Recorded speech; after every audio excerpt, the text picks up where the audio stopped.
Barbers! What's going on, everybody? I go by the name of Marvy Marv, and you are now tuned into Gem Talk, where we have conversations that inspire greatness. And tonight we have a very, very special guest. This is somebody that has inspired me for years, even if it's been from a distance. This is somebody who's done so many amazing things in the industry. She's inspired and motivated so many barbers all over the world. And she is truly a blessing for our industry. So I am grateful, I am thankful, and I am honored to have Sophie Stay Gold on Gem Talk. Thank you for taking the time, Sophie. Absolutely. Thank you so much. Where did that intro of yours come from? Because it's very distinct. Anytime I hear it, I know it's you. Which one? The barbers? Your barbers, yeah. Okay, so long story short, because this could be a long story, but I started doing videos for social media where I wanted to give game, right? And I was in a spot where I was trying to figure out, should I talk to regular people or should I talk to barbers?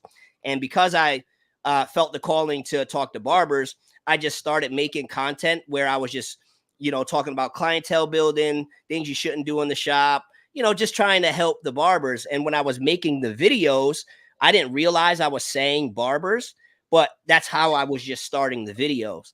So over time, what started happening from me consistently doing the videos and from me going to the shows was people started saying, hey, you're the barbers guy. You're that dude that's always like barbers.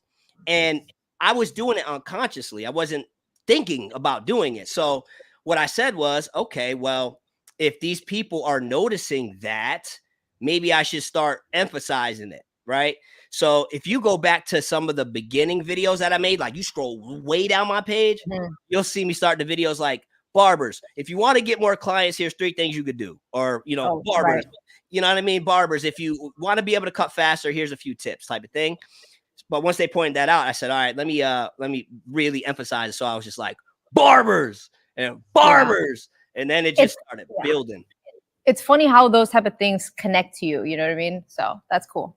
Yeah. And it's cool too, because I didn't have the logo for a while. People kept saying, you should make a logo. You should make a logo. And I'm grateful that I didn't make the logo for a while, because when I finally made the logo, I feel like, where it is right there, I really feel like it expressed that, right? When I thought of barbers, I thought of like comic style, boom, That's exactly what it looks like when I see the logo. Yeah. Right. So that's where that came from. So, it wasn't something where I set out to do it. It kind of just organically happened. I mean, pretty much everything for me is organically happened. I'm sure you can relate in the same way too, right? Like a lot of stuff you're doing now. Absolutely. Sometimes I feel like that's the best way things develop, is just kind of on the path, like unplanned. It's just happening just because of the daily things that you're doing. Yeah.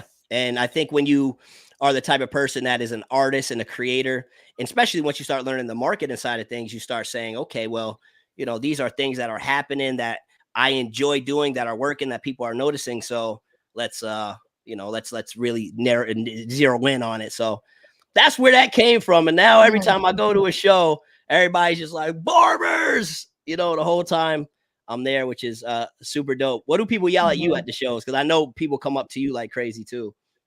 It's funny. People literally think my first name is Stay and my last name is Gold. Like, stop it. Yeah. They call me, hey, Stay. And it trips me out and it cracks me up every time, because sometimes I think people know only that name. And again, the branding of Stay Gold just came from an idea of a tattoo. It had nothing to do with like my name or anything. It was just a phrase that was like fresh in my mind when I had started Instagram. Yeah. And it's just funny that is kind of like my alias when I'm out and about. So what do you mean it came from a tattoo? Like, what was it? So right here on my knuckles, this was back in maybe 2011, maybe 2010. I had gotten Stay Gold tattooed on me. And this was the time I literally started Instagram. And it was just a fresh phrase in my mind that I really enjoyed during like just a certain time of my life. And what it means to me is kind of like stay true to yourself, no matter what circumstance. And so that's why I got it. And tattoos for me are kind of like reminders, and I get certain things just based on just like life and stuff. So they kind of work as reminders, and being that they're on my hands is such a focal point that it was just like something to always kind of keep me grounded in a way. So it's kind of funny that that's kind of where the brand has gone. And Sophie likes gold. Let's make all her tools gold. So it just kind of like developed in that way over time. Cool. Just like how the barbers thing happened. It just, yeah, it happened that way for you. Where's the 31 from? What's that? 31 is my birthday number. So May 31st. I obviously couldn't get Stay Gold, which would have been super epic to have that as a social media handle, but had to add a 31. Yeah, it's the worst when you want that and somebody else has it, and it's somebody that ain't even posted and stuff. It's like, like, can I have this? And then you're like, do I add an underscore or do I put, exactly. What do I put? So you put the birthday. Yeah. Man. It worked out though. It works. But it's funny though how you say people think your name is actually Stay Gold. And again, I want to apologize for spelling your name wrong. Her name is Sophie, guys, and it's spelled with an F. And I can't blame autocorrect or nothing, Sophie. I can't. For some reason I had a brain fart and I put it, and it was funny because then you messaged me and you're like, yeah, this is how you spell it. And I'm like, I literally did like the Jim Carrey meme I sent you. I'm like, it's so shocked. I'm like, it's all right. It's not autocorrect. It's all in her page. It's right there. You have no excuse. So I appreciate it. It's funny because, my name is Marlon. I don't know if you knew that, but Marlon. And with me being It's Marvy Marv, I can't tell you the amount of times people call me Marvin. They think my name's Marvin, which I understand. It makes sense, right? And then they hear my name is Marlon and they're like, where's the Marv from? And then I tell them, so I used to do music. So I don't know if you could see, but I used to call myself Marvelous back when I did music. And so people started calling me for short Marv. And then for some reason, they would call me Marvy Marv. I don't know why, they just did. It just feels easy to say though. Like I have to say, like Marvy sounds, Marvy Marv. I feel like there's just an easier, it just rolls off the tongue a lot easier. Yeah. Yep. So that came from that. And then same thing when I was deciding the Instagram name, I was trying to figure out like, what should I make it? So I'm sure I probably tried Marvy Marv and that didn't work or whatever, and then I'm like, what can I add to it? And then it was around the time where I feel like there was a handful of people doing the It's thing. Kind of like, everybody was like, there's like Lil Wayne, Lil Baby, Lil this, Lil Pump, Lil was a popular thing. I think It's was a popular thing at that time. So I'm like, It's Marvy Marv. And then it just worked. And now everybody calls me that, but it's kind of cool how that just developed too, and now it just sticks with us. Exactly. But it's dope. So you said you started the Instagram in 2011. That's when you really started focusing on it, or is that when you just got on it and it was just kind of like a regular thing, like a regular person style type of thing? Yeah, that was the start of also the same time of me getting into a barbershop actually. So originally Instagram kind of happened at the same time. So the reason I got on, and I think it was just like, because prior to that, what we had Facebook and MySpace. Yeah. So when Instagram came around, it was natural for everybody to make an account. But at the same time in my life, I was just starting out in the barbershop. So I needed to build a portfolio. I had like a pretty rough year the first year trying to get clients. And I'm like, I can't pry every single person to trust me and give me a chance. So why not make an online kind of like portfolio that at least I can like start showing people pictures? I didn't know what that meant, but it was just like, all right, just make an account first and just shoot. And at that time it was an iPhone 4. Oh yeah. So just to take it real back, Yeah. And just using that to kind of start it off. But yeah. So 2011, you started. You're taking pictures with the iPhone 4. Shout out to the iPhone 4. At this time, did you have experience with photography, or this is just a regular person taking pictures trying to build clientele? Regular, using the only features, because at that time it was only photos, right? You couldn't do videos yet. And it was just like the Instagram filters. The lo-fi is the one that I kind of remember, that sepia tone. Like you didn't have too many options. Yep. And that's all I used. I never thought of the camera didn't come down till like a couple years later, but that first 2 years was heavily just iPhone only. Yeah. And so what did you notice as you consistently started posting and Mhm. focusing on Instagram? Did that help with the It clients? it did because where we were working, it was a busy downtown area. So naturally you're going to go to restaurants and meet a lot of people. So we would kind of like use our Instagrams at the time to show people like, hey, we're actually neighbors. We're down the street here. We're a new barbershop. There was at least, I think when I started, there was 5 of us. But by the time I was there at the end of 4 years, we ended up with 12 chairs in that shop. So it was a big group and a lot of restaurants along that street. So we were able to just use our social media, Instagram at the time, and just showing people that we existed there. So it was a way for us to build just right on the spot. And I found it to be way easier to say, here, before you say no, like I'll do my quick pitch. And then as I'm showing them my phone, it's like, okay, before you even think that I don't do this, but here's like some pictures of my work. And at the time, like you're still new. It's not like right off the bat, my haircut photos were amazing because my skills were also new. Like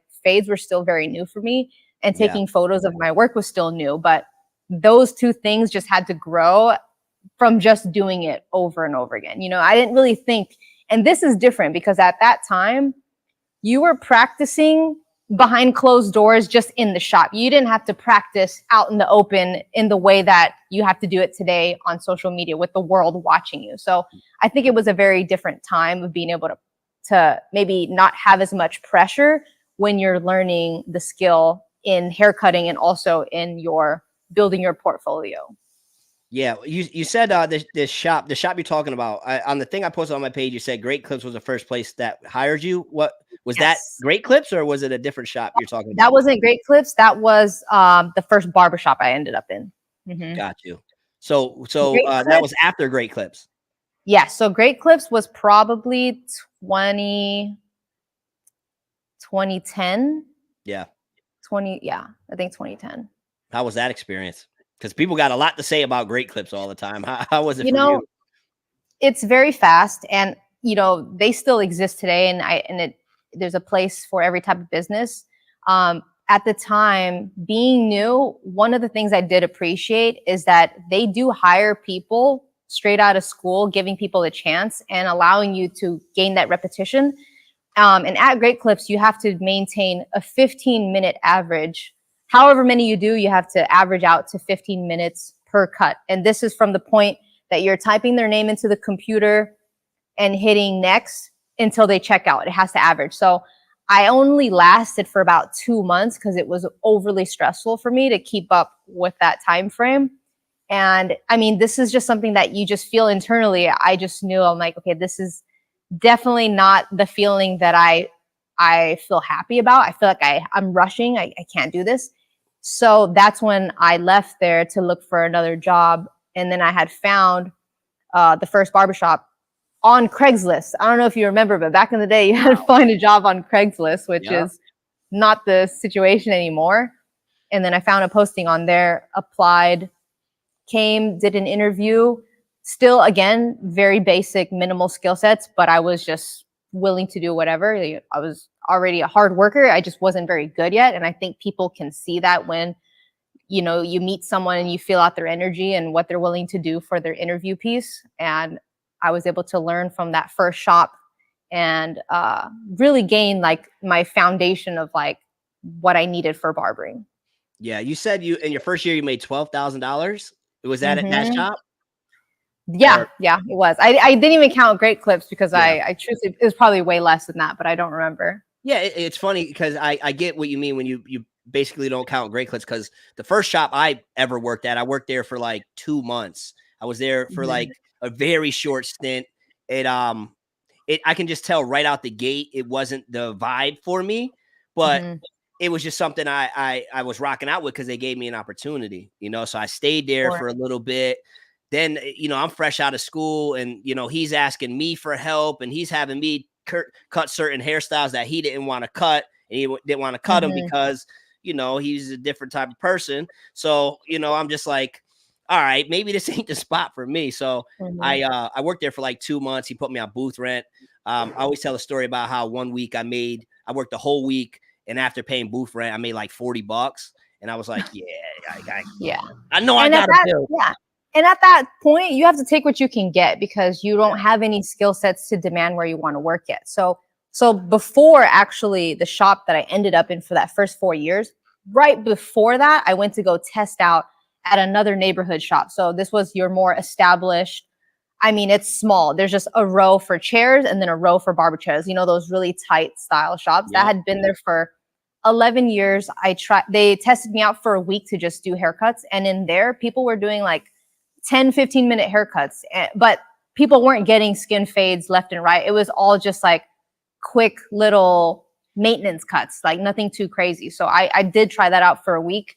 But the reason why I left that spot is, and I think certain businesses just run differently, and I just didn't feel the vibe for it. But the guy that was doing the training interviews, he said, if I get hired there, I have to cut the way they want me to cut. So I just found that to be a little strange because even from the beginning, without having any skill set, it didn't feel like I needed to cut a certain way. I just wanted to do it the way that it makes sense for me. And then when I got into the second shop that I ended up staying at, one of the things that stood out to me during the interview is like, I don't care how long you take. So now I'm thinking about great clips, 15 minutes. Now this guy is saying he doesn't care how long it takes. Yeah. I don't care what tools you use, as long as the clients are happy and the results are good. And I'm like, amazing. Sign me up. Sign me up. I'll be here. Yeah. Yeah. You know what's cool? You recognize early on, like, this ain't right for me. This ain't what I want to do. And you weren't scared to move on, and unfortunately, right. I feel like that can be very scary for us as barbers, like that whole move on thing, because, when you're new, you don't have a skill set like that. You're still trying to find your way. And then somebody gives you an opportunity. There's almost that feeling like you owe them some loyalties. Like they bet on you, when nobody else did, but a lot of times, over the years, what I've also learned is at the end of the day, this is business, right? It is business at the end of the day. And, you croak tomorrow, most businesses are going to look, Great Clips is going to replace you. You know what I'm saying? So, so it's just cool how you recognize early on, you're like, you know what? I'm appreciative of these opportunities, but I'm going to keep it moving. So with that being said, though, there are people who are maybe right now in a position where they're working at maybe the first or second shop that gave them a shot, and they know it's not right for them right now, and they're trying to figure out how to move on. What would your advice be for them? Anytime, and I feel. Can you guys hear her? Can you hear me? Can you hear me?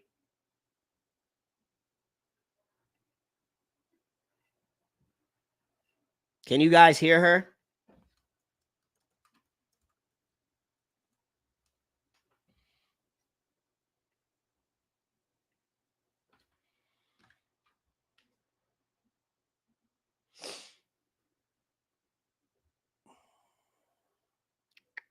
Hold up, guys. I'm a caller real quick. I got to call her real quick.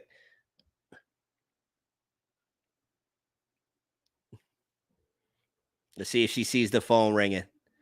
It's me. She's like, uh-oh. She's like, what's going on? We can't hear you. We think your mic disconnected. Oh, I see. Hold on 1 second. And it disconnected as soon as I asked you the question. So we missed all of those gems. They said, poor. No, I still can't hear you. Still says, does it say your mic's muted on the screen? Let me see. Unmute. Hello? Oh, it disconnected you. So go into just go into that link again. You might just have to re-enter the studio. Okay.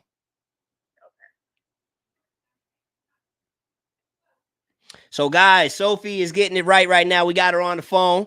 Listen, guys, we good. We just gotta figure out what happened. We appreciate you guys taking the time to join the Gem Talk. What I'm gonna ask you guys to do, number one, is share this with some of your friends that you feel like are gonna get value from this. share this with them. Take a screenshot at some point, share it to your story, send it to some of your friends, let them know what we're doing over here. And also, ask questions. All right. Make sure you're asking questions. Even if we're not necessarily acknowledging them as you're asking them.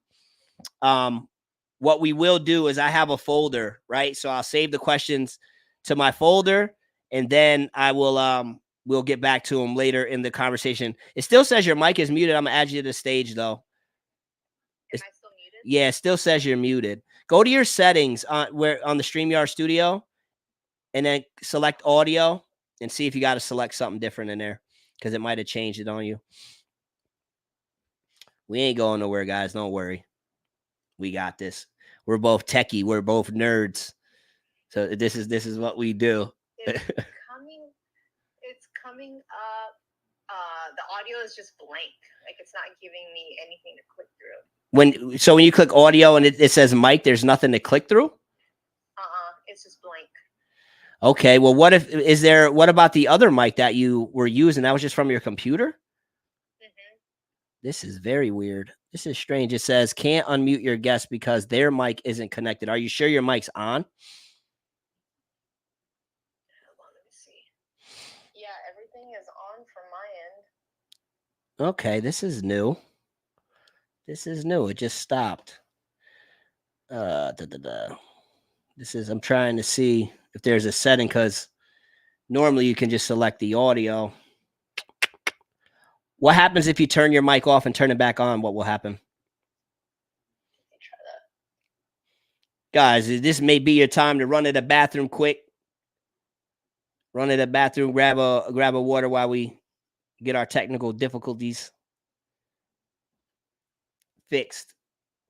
They're saying you might need to reconnect the mic. Okay, let me see. Dun dun dun dun. Okay. We're gonna figure it. We're gonna figure this out. It won't show anything. That's weird. So it's like a blank screen? Yeah, it'll just say mic with a blank space. Oh my goodness. Oh my goodness. Hold on a second. Let me think of what we could do. Maybe try restarting your computer and then coming back in, and I'll hold it down for like a minute while you do that. Okay. We're going to get this. All right. Restart it. All right, bye. So barbers, y'all stuck with me. Now what? You're stuck with me for a little bit. You're stuck with me. So, yeah, Sophie, don't let me forget the question we asked her. We were talking about being in a position where you yeah, right. Boo! I hear you. Nah. We're talking about being in a position where you're in a shop that you know is not right for you. And so don't let me forget that. If for some reason I forget that, we gotta make sure she answers that. So while she's getting that all fixed, ask some questions. Ask me some questions, and ask some questions that you want me to ask Sophie. Some stuff that we can put in the comment section. Guys, also make sure, again, you subscribe to the channel. Head over to the barber store too. Man, check out some of the merch in the barber store, right? We got my courses over in the barber store. We got, you guys got your free boppers card. Y'all got that over there? The free barbers bopper card. Y'all got that? Where you guys tapping in from? Let me know where you guys are tapping in from. I see the shout out to the OKC barbers. I see y'all. They said listen to Desi. If anyone knows about it. I'm 16 in high school. What should I do to start my barber career? It's funny you asked that, man. There's somebody in my local area. I don't know if you guys seen when I did the giveaway. This kid Nico, and he's 15. And the way he's starting his barbering career, man, I gave him the JRL Ghost collection. Bro, he's in his garage right now, cutting away. He did a little setup. He's got a chair. He set up his little station. And bro made his new page. Y'all got to check him out. I think it's Nico_clips maybe. Oh, she's back. You got to check him out. And I see that mic is working too. but check them out. So 16, man, you gotta start cutting, figure out the way you're gonna get it done. But we'll talk about that too, because I'm sure Sophie got some good advice. But let me add her back to the stage. You My there? bad, y'all. Yeah. Hey! Yep. Okay, we're back. Let's go. God is good. Let's Uh, go. They were stuck with me, Sophie. They hit me with the I don't know if you've seen it. They hit me with watch. They hit me with the boo.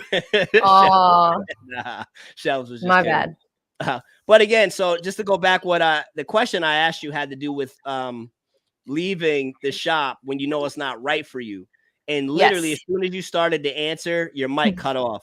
So if you could Okay. remember what you was going in about and just repeat that for us.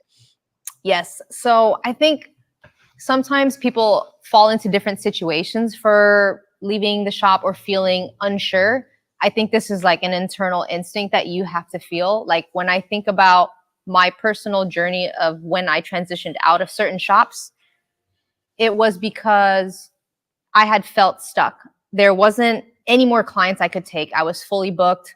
So there was not more people that I needed to squeeze in. And there was also a repetition of cycle, same clients, same conversations. And I just felt like I couldn't expand my mind further.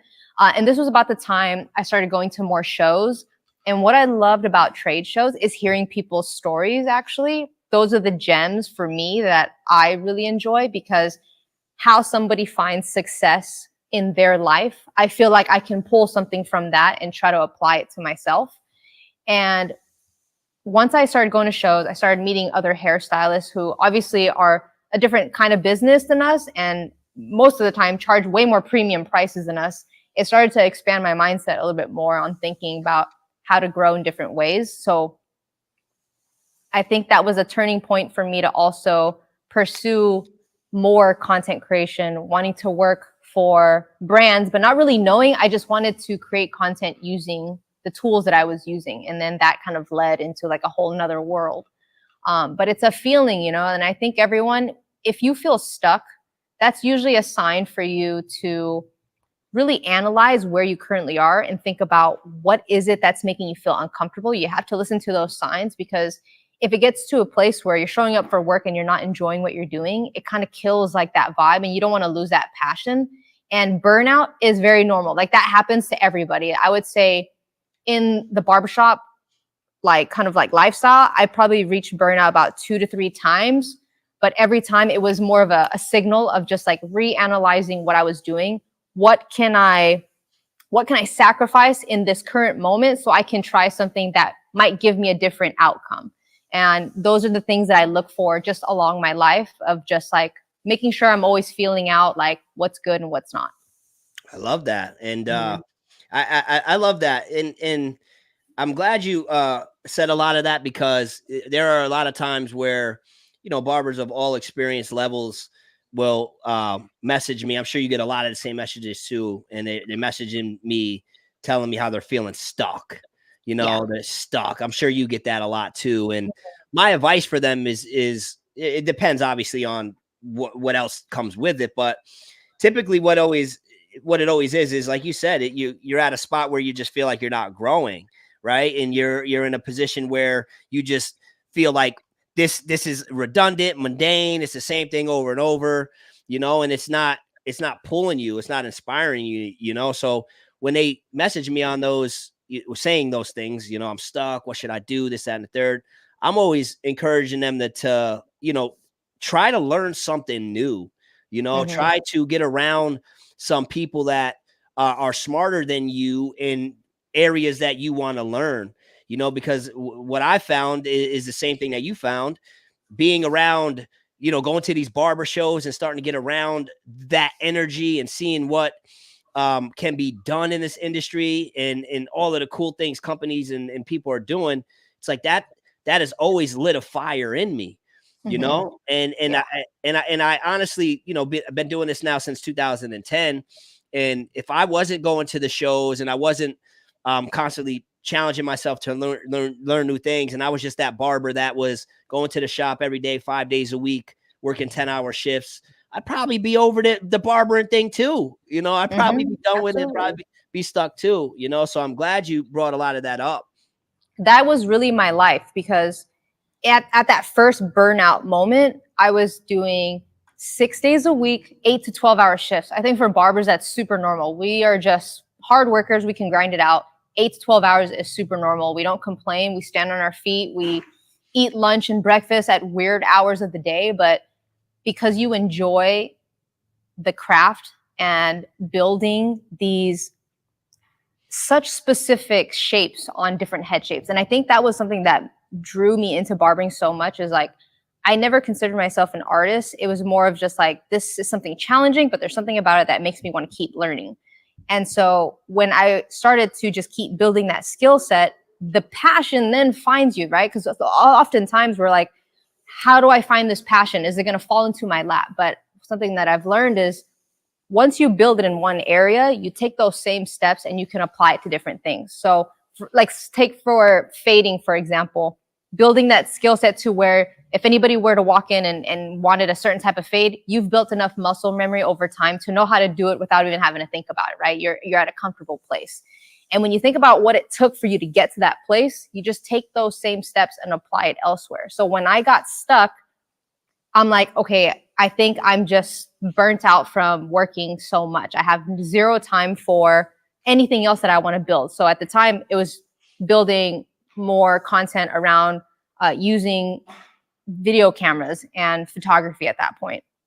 And if I need time to do that, I won't have time squeezing those things in on 6 days a week, 8 to 12-hour shifts. I need to cut down more days. And at this point, at the same time, when I was going to trade shows and learning about how people do their servicing and their packaging, I needed to find a way to condense my schedule, to cut, maybe 2 to 3 days out, work 4 days, and have 3 days off, including your day off, and also building a new skill. How do I do that? And the only way to do that was to learn how to charge more for those price points, so I'm not losing out on money and I'm still able to make the same, if not more, condensing that down and learning how to add more value into these experiences. And that gave me more time to build onto a different skill set that now has, like, looking back, that's one of the best things I ever did for myself, because I have another avenue where I have fun doing something else in relation to barbering still, but just another additional lane. Yeah. And I agree. When you're trying to learn new stuff and you got these new passions and you're excited about these new things, it can be very discouraging when you just don't have time to really like do it, because you're just too busy, cutting hair and just stuck in the shop all day. And you really don't have the time, I do my social media course, and a lot of the people that join my course, one of their struggles is they feel like they don't have time to make content. Right. And so then I always ask them, well, how are you in the shop? You booked up, you busy? Yeah, I'm swamped 5 days a week. That's why it's hard to, do it. And that's when I'm always, asking them, hey, have you considered maybe scaling back and taking a day off, or taking 2 days off? You got to sacrifice somewhere. Yeah. It's the same way for hairstylists who now have a stronger interest in men's hair cutting, but they don't want to lose their women clientele and their color clients to make space to learn how to do fades. But if you can't sacrifice the things that are making you money, you got to find that balance, because this can't grow if you're not willing to get rid of some of this so that this has a chance to grow. Yeah. Yeah. So when you decided to cut back your days and you decided to up your prices and things like that, were you a really booked barber at that time? Mm-hmm. Yes. It only makes sense to charge up when you can't squeeze more people in. You're going to be in the best position to do that, because it's no loss for you to just lose half of that clientele if you're going to be charging double or a little bit more. It makes more sense. But if you're not super booked, I would say that's a really weird time to do that adjustment. So anytime I've pivoted, it always came out of necessity. It was forced for me to pivot because of the situation with it. I always make sure I try to think everything through before I make these big decisions of changing things. So it only pushed me to that point of where I was extremely stuck and feeling unhappy that I was able to make that decision and not feel bad. Because I think that's one of the things that people struggle with, is like the fear of, you've had this client since the beginning, your day ones. And trust me, it fucks us all up at some point. Your day one clients that gave you a chance when nobody gave you a chance. Like, of course, we've all been to that place. But like you said, Marv, like, eventually at some point, like everything else goes up in price. You have to make time for other things that you're passionate about too. So it's just like the ones that understand will be for you. And something that I've learned through the process of, raising my prices is, as you value yourself, you're going to find more people that actually value you without being nitpicky on certain things. So as I grew my prices, the clientele also got more valuable. They were easier. They were more appreciative. I mean, it's crazy because going from here to here, you don't think that they'll appreciate it. But as you learn how to value yourself and your time, and especially for those who constantly invest in their tools, constantly invest in education, they're looking to always improve this experience for people. It's pretty crazy how it happens, is that your clients will reflect what you feel about yourself. And that's kind of how I feel about it. Yeah.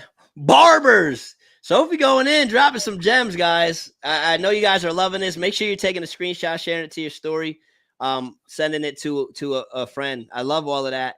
And one of the misconceptions that some people get with me and some of my content is they think that for whatever reason that I don't want to see barbers charging higher prices or taking longer or whatever the case, right? And I do understand how that can be misinterpreted when you just look at specific pieces of content and you don't look at it in the whole context. It's like for the people that have been following me longer, for the most part, they get it. But even then, sometimes they can tend to be a little confused. And it's almost like, well, Marv, you don't want people charging more. And it's like, no, of course I want barbers getting what they can get. I'm not against that. But the one thing that I think a lot of people tend to overlook is that there's usually a process that leads to that, and I think we're in a time where so many people see, these cool things on social media and these barbers doing amazing things, right? People like you and so many other barbers. And because they're coming across it on social media, they're thinking that this type of thing just happened, right?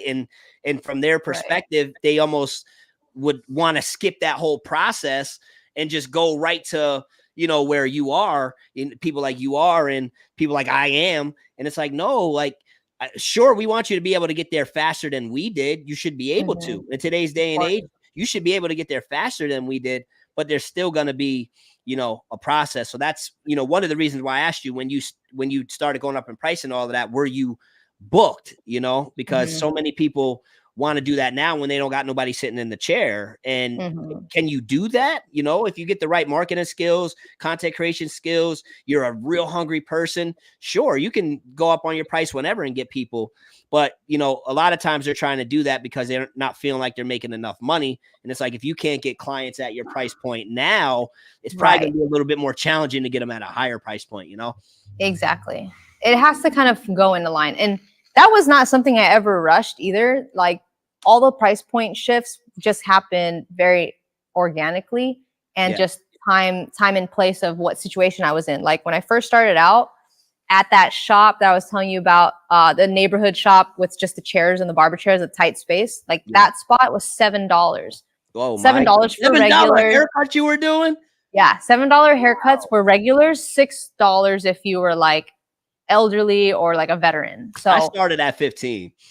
$15. Yeah, that would be a blessing to start at 15. Now some places even start at a minimum of 25, so it's definitely come a long way. And I love seeing that. And I think everyone should maximize to where they can, because I think as a whole, it elevates everybody. But I do understand, after I traveled and kind of broadened my mind to see what else is out there, there is also a place for people that charge less.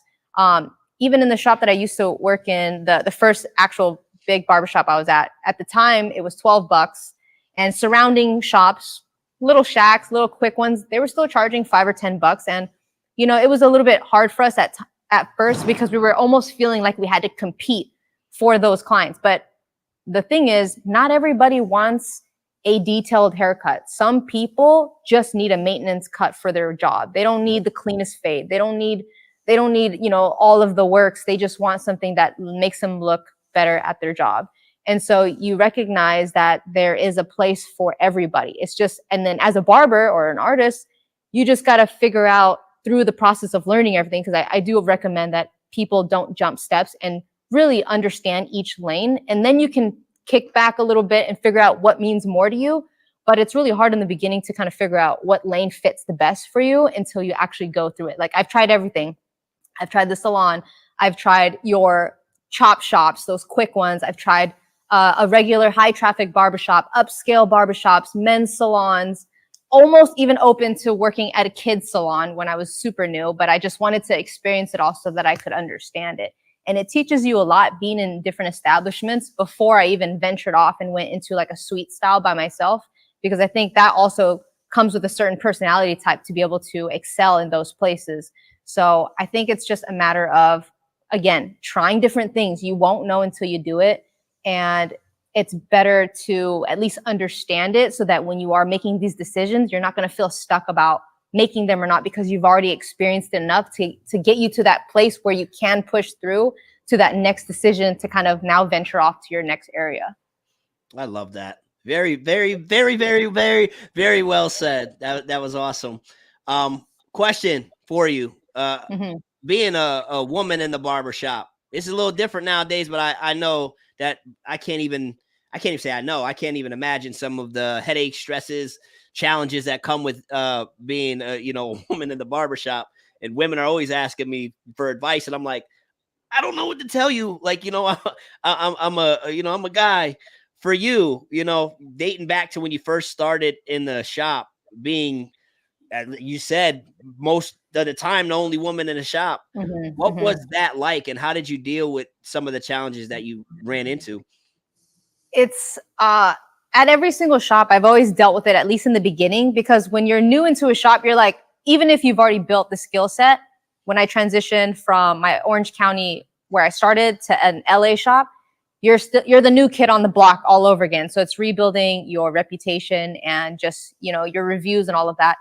But it's just funny because to be honest with you, if I were to go work at another shop randomly right now and start there, I'm going to deal with it all over again. And it's just because it's still a perspective that's not super broad yet. Like, it's still a thing where if people see a female in a shop, you're just assumed, oh, you must be a stylist. You're here to do like color and long hair, and then the barbers are the guys in the back, and I used to sit by the door for that reason. I'm like, okay, I want to be competitive. I know the guys in the back are way more experienced than I am, and they have a huge clientele. So if I sit by the door and I greet everybody, maybe I'll have more chances to get a new client. And there was a couple times where I sat in the front, and before they even said hello, they're like, are you a stylist here? And I'm just like, wow, that's crazy. Like, you're literally walking into a barbershop. Yeah. And so I think it's just something that hasn't fully been normalized yet, like, obviously it's better today, but at that time, I mean, I had that one about being a stylist. The other one was, how many years have you been cutting? And at that point, I think I was like 2 years in. He's like, oh, that's okay, I'll go somewhere else. So 2 years wasn't good enough for this guy with the really basic haircut. And then another one was, can I get the guy in the back? Like, literally looked me in the eye and said, can I get the guy in the back? So everyone doesn't need to be your client. That's something that I've learned along the way. It used to break me. Like, I would overthink it. I would get emotional. And that's just part of the process. And anytime people do ask me, like, how do you just like overcome this type of hurdle, is that you got to go through these emotions, because it strengthens you as you go through it. Like, the first few times, it hurts. Like, I nearly want to cry. My coworkers see it, and my coworkers are guys. They're seeing this happen, and I'm looking at them like, how come you don't have my back? And they're looking at me like, I don't know what to do in this situation, because it's new for both of us. And I can't get mad at them because they don't know how to deal with it. It's just a new situation for all of us to handle as this is happening live. So the more it happened, the better I got, because I started to focus less on the opinion and more on the skill set. I'm going to build my skill set to where it needs to be. The people that appreciate me will come to me. And if not, that is totally fine. There's more people out there in the world for them too. And when I got to that place to where, I mean, it took a couple years to get to that place. I would say from the starting point, doing it so much. And this is where I think the repetition and the practice really play in, because as your skill sets grow, that's in relation to how confident you're going to feel about your work and how people receive you. And it became less focused on what they thought and more about, okay, I know that my clients are happy. I'm always asking the right questions to make sure we're doing everything exactly how they want, if not better.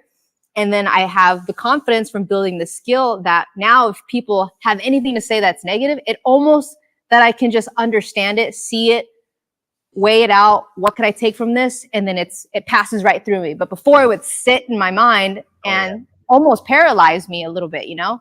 But you get to that place, and that's where the grit and the repetition and just knowing that, okay, if this is not good enough at that time, which is fine because we all have to learn from a starting point at some point. You're going to suck. Doesn't matter what skill it is. You have to suck before you get better. And you just think about those things and you're like, okay, how, if this person doesn't like it because they said my tapers suck or whatever it is, I'm going to make sure I'm going to keep building until my tapers get like really, really good. And so it just gives me something to work on continuously. I mean, there's so much that we can learn in this field. Barbering has evolved so many ways, but I think the skill set in itself, because how styles change and become hybrids, there's so much that we can work on. How do you get bored or feel like you can't do anything about it? You have the power to change that outcome. You just gotta not let those really small opinionated moments stop you from the potential that you could have if you just work through that situation.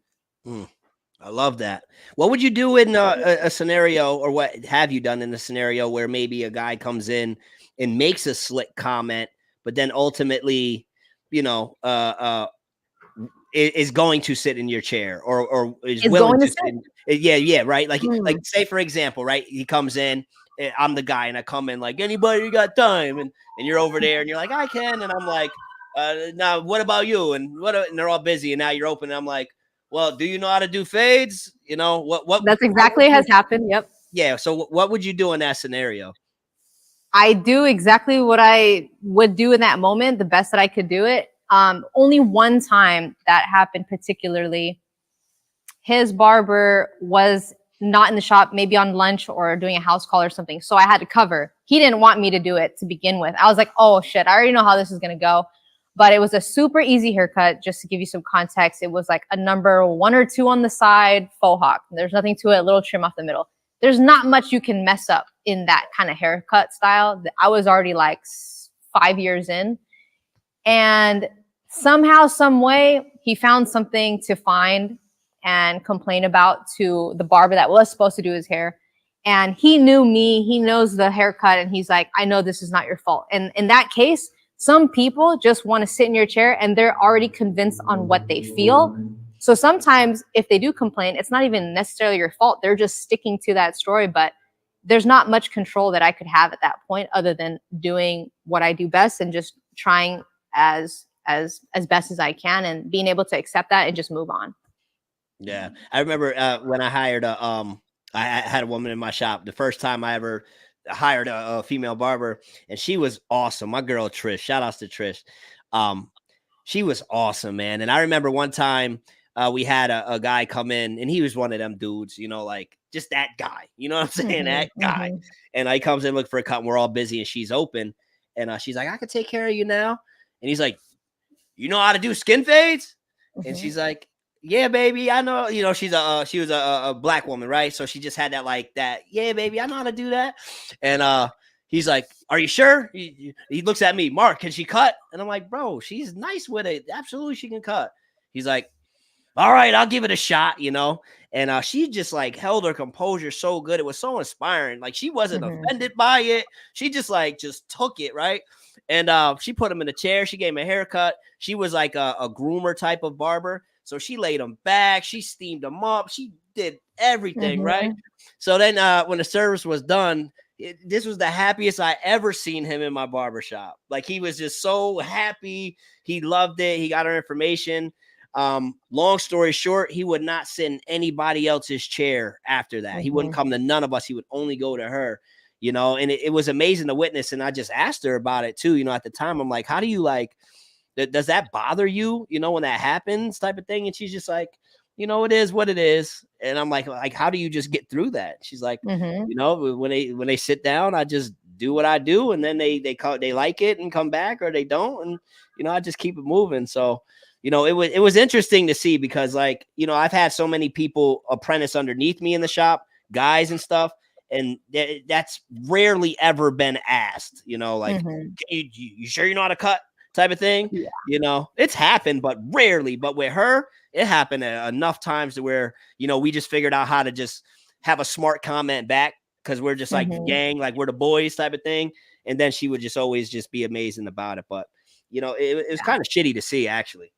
Yeah, actually, that is kind of true. Like, I don't know that I've seen that happen to any of my coworkers before, of being questioned. Because one time this guy did come in, it was a new customer, and obviously he was one of the people that didn't want to go to me. I was the only open chair, and not because nobody wanted to come to me. I had just finished, so just off of the timing of him walking in, it looked like I just wasn't busy. So he didn't want to sit in my chair.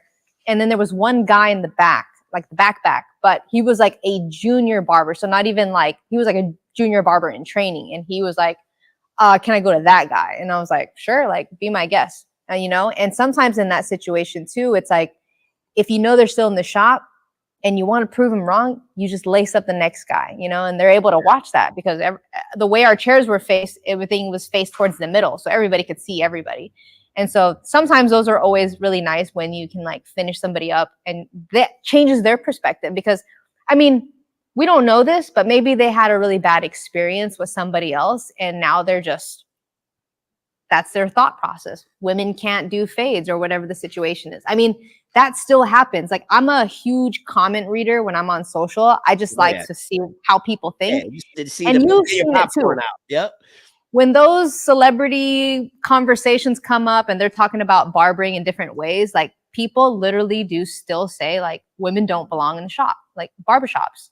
Women shouldn't fade. Women shouldn't do this and that. And it's just like, it is crazy, but it's not that it's not out there. It does exist. People don't even like barbers charging a lot now. Like, I feel like that topic keeps popping up everywhere. And that's just so interesting, because they don't want to see barbers grow. But every other field that's a creative, no one really says anything. But barbers just should be cheap forever. And that's just the weirdest. It drives you crazy. Yeah, it drives me crazy too. Yeah. What was I gonna say? I was just about to say something, and then you just reminded me of all the comments that I be seeing with the people just like talking about, bar 15, anything above 15 is robbery. And it's like, yo, bro. Yes, yeah, which is so insane, because 15, like, the only time I think 15 is a lot is in other countries. Like, I've been to places where, let's see, I was in Costa Rica once, and we were doing a barber battle. There was 50 people. It was me and Rob, and we were judging a battle. And there was this one girl that stood out that was really, really good. And so we went over there and to talk to her. And I was like, oh, do you do this a lot? Because we could see like your haircuts are really clean. And then she was just telling us her journey. And she was like, yeah, I have a shop. She's a shop owner in Costa Rica. She does about 30 to 50 haircuts a day at $4. And that's the way of life. In Indonesia, another situation, beautiful shop. This looked like an expensive barbershop, and the max that they could do is $10. So it's just like, you think about that, and I think about the US, and I'm like, gosh, we're so spoiled. Like, our ability to grow our prices is nothing like anywhere else. Like, I feel like there's obviously on the lower end, but to get to a higher end, it's insane. And I also sometimes, something that kind of made me think a little bit differently is makeup artists, right? So haircuts are like, if you charge $100, that's only going to last you a few days. Okay. But let's take haircuts out and let's use makeup as an example. Some people's makeup can range up to, because I was watching somebody do, I don't know if it was like a celebrity makeup artist, but the range of price could be, I would say, I don't know, the lower end, 150, 200 house call, up to 2,500. And that's for one night, right? One day of makeup, you wash it off and that's it. So think of the service and demand for certain people. That's how crazy makeup can go for something that lasts for one day. And a haircut is going to stretch. I mean, depending on the style you get, it can stretch at least to a solid week and a half, 2 weeks, depending on the type of cut. Yeah. So you're just like, it's just an idea that's not common yet. And I think the more we elevate through how we share our stories and journeys, I think that adds to the story of barbers as a whole and how society views us. It can't just stop at doing skits and funny stuff, but like we have to show people also too, like how amazing our craft actually is. And that was also another reason for why I started doing more social media and like showing the stuff that I was learning, because back when I started, nobody cared about barbering. It was just like when I would bring it up in friends with like circle of friends, I'd say, oh yeah, like I cut hair, and like nobody found that interesting. They just kind of swept it over. And I'm like, how come nobody finds this interesting? Because barbering is so difficult. And at that time I was learning. So I'm like, I wish people actually knew what it takes to be a good barber, to be able to take a head shape that's not perfectly smooth and circular and perfect hair patterns, perfect density, and you're trying to do this skin tight blend on a head shape that's not round. Like there is such a specific skill to that. And if you don't do it a lot, you lose it, right? And it's one of those skill sets that you have to really gain through practice and dedication. So I'm just like, how is it that people don't know and appreciate what we do? So let me just keep sharing, because I enjoy this so much. I think more people need to learn about it. And so that's kind of like also the other idea on top of the portfolio building that kind of kept me super busy with just like making like little bits of my daily content. Yeah, it is interesting because barbering definitely wasn't always as cool as it is now. Like barbering right now is so cool. There's just, especially amongst the young kids, because of the TikTok stuff. Like I can't tell you how many young kids I know right now that are cutting hair. My wife just told me her cousin's boyfriend is going to barber school now. Like it's like a cool thing. It's a lot cooler now, even though there's so many people that look down on it. It's definitely way cooler now. But back in the day, man, like letting people know you're a barber, it was confusing to me too, because I always thought it was like so cool and people just look down on it. But what's interesting though is at the same time, while they're looking down on it, people would do anything for their barber, right? Like it's like there's this overall view where barbering's kind of like just whatever. But then at the same time, they're doing so many things for free for their barber. They're letting their barbers, bouncers letting their barbers in the clubs for free. Like if they're a waiter at a restaurant, their barber comes through, they're giving them a discount, right? So it's always like this weird thing, right? Like barbers were looked at as like really cool, but at the same time, it's like you're just a barber, though. Yeah, and I mean, we are in the most like neutral zone. Like it's such a great networking like position to be in, because you get to, everybody needs a haircut at some point and they're all from different walks of life, and you're just the neutral person that knows everybody's life story without being someone that can mess up their life or know too much, because you're just this neutral person that you get to build these long relationships with people. And I mean, it's cool. I really like what we do. So yeah, it's definitely something that broadens your worldview, right? It's almost like it could drive you almost crazy to an extent, because like you see so many walks of life and so many ways people just do things and so many different energies you come across, and it really gives you a broad perspective, especially once you add the traveling and all of that too to it. And you constantly are learning. You're learning about different types of work people are in. You learn about cultures, you learn about food. Like it's just it's a huge learning process in itself. It taught me so much more about public speaking, before even talking on stages. Just talking to strangers in general was something that it took me a while to break out of. And that alone has changed my life, because I think communication is life-changing when you're able to get to a place where it doesn't paralyze you, and you can go out there and like ask questions and, that kind of thing. Yeah, communication is huge. Do you actively work to improve communication, or is it just something that you're just improving as you go along? Like, have you read books and things like that to be a better communicator? I actually struggled a lot in this area growing up. Being in our family dynamics, if there was ever any like conflict, you don't really talk about it. It was just kind of more on the hush hush or sweep it under the rug and move on. So when it came down to dealing with like conflict, I struggled a lot with talking when it came to emotional things, or just if I had any trouble with anything, I had a hard time speaking out. So that right before I got into hair, I was actually taking a lot of interpersonal communications class. And that's really just studying how you communicate with yourself, with your circle of friends, with your work environment. I was doing that at different colleges because I wanted, like, literally, I was kind of on this mission to, I knew that I had an issue with this, and I knew I had to dive in and learn more. So I took this same course at like 3 or 4 different colleges, and I always learned something different in each of them. I've tried Toastmasters at some point, where it's like they're usually hosted in different cities, and it's just a bunch of strangers who are all coming to learn how to public speak, and they do exercises and put you in different situations.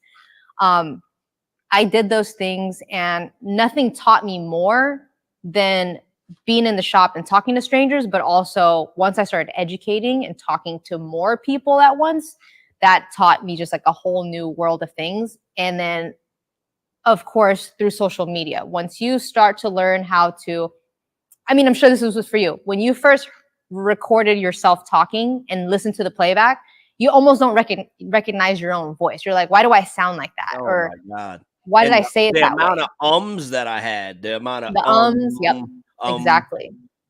So yeah. those things changed my whole life and made me just be able to be myself in the way that I would imagine I wanted myself to be. Because communication, public speaking, that's like everybody's number one fear.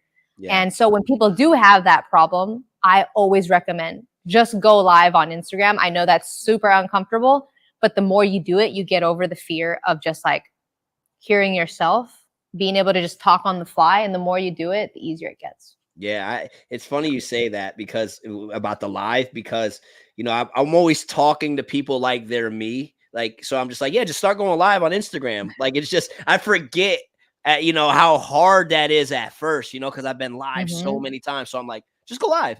Say it like it's no big deal. And it's like, yeah, now for me it is no big deal, but it always, like, that's scary. It's so scary It's for very, so many people. And I agree with you that going live, though, has helped me so much with just, being a better speaker or communicator, or just, learning how to express myself in a way that I want to express myself. Going live, coming off the cuff with things, answering questions in real time, watching it back, even watching these back, you start to see yourself. I think that watching yourself speak and do things that is the fastest way, I think, to improve. So I always tell people, okay, if you're not going to go live, at least like try to record yourself, record the content. You don't got to post it, but record it and watch it, because it's like Will always says, it's game film. Exactly. Or like let's just say you're not comfortable like being on camera yet. Voiceovers. Get comfortable with hearing yourself talk, learning how to make your message more clear and concise. There's a lot of different things that'll trigger you, because now you're going to be like, okay, instead of saying I'll just pause, and then you'll learn how to like just pause. Yeah. And it's a good thing, right? Like, instead of it's you pause and think, it comes with experience. There was this practice that they did at one of the Toastmasters I did. And you would have to go up in front of these strangers and talk about something. And every time you said or one of those like filler words, they would drop a coin in the bucket. So then you'd always constantly hear it. And it triggers you to like remember, like, okay, just pause. I love that. I love that you work on your communication. Guys, work on your communication. I think it's one of those things that we overlook. Like, we say we want to provide good customer service. We say we want to do these things as a barber, and they sound good. But then the question is, okay, well, how do we do that? And one of the ways is becoming a better communicator. So I think more people should work on their communication. I've watched so many videos. I've read so many books. I never did the Toastmasters, though. I've heard about it a bunch of times. I've never done that. But who knows? Maybe I'll do it one day. But I definitely think working on your communication is key, especially as a barber, because not only will it help you behind the chair and in the shop, but then when you want to start to expand and grow and start to do all these other things, relationships are everything, and relationships are built on communication, right? That's sometimes relationships are ruined because people can't communicate to each other, right? Exactly. And through speaking, you allow yourself to like say things out loud. Like if you can't understand it, the message isn't clear yet, right? And it's more mumbled jumbled in our brain. And if you think about it, we have a million thoughts a second. So the more you're able to rehearse things out loud, it helps your understanding of whatever topic that is. You know, so even before I actually got into education, I was actually practicing with clients. I'm like, hey, I'm going to explain my steps, because at that moment I was only doing education tips on Instagram. And I'm like, I'm just going to talk through some things. And it helped me. Once I hear myself talk about it, I'm like, wait, why did I say it like that? It just felt so long. So it allows me to like say it again and try to make it shorter and concise. Because sometimes what happens is we may have it here, but once you say it, it doesn't connect. And it's because we have to say it out loud. And you got to be able to hear yourself get through it. Because if you can't explain it, it's almost like it doesn't really make sense to you fully yet. So you should be able to rehearse it on the fly, because you can feel it and you understand how to make the words make sense. If that makes sense. It makes sense to me. I love it. And I experience it every day, because I got one of them brains, as you can tell, just talking to me for this hour we've been talking. It's nonstop, 24/7. So it's just like the thoughts that go through my head are so quick. So, you know, a lot of times just saying it out loud, like you said, helps me really understand what it is I'm trying to communicate, and just even understand what I feel or think or believe. It helps tremendously, just expressing it.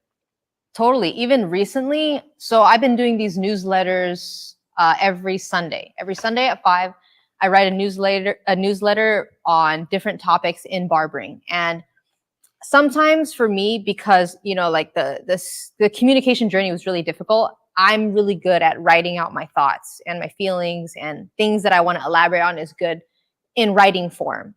And what I'm practicing now is, instead of me writing, I'm speaking my newsletters out loud and compiling them that way. And it's pretty insane, the switch of what it does for me. I feel like saying it is so much more different than typing it out. And I feel like I'm learning more speaking about the things that I want to talk about, versus just thinking about it and writing. And I'm just going off the cusp.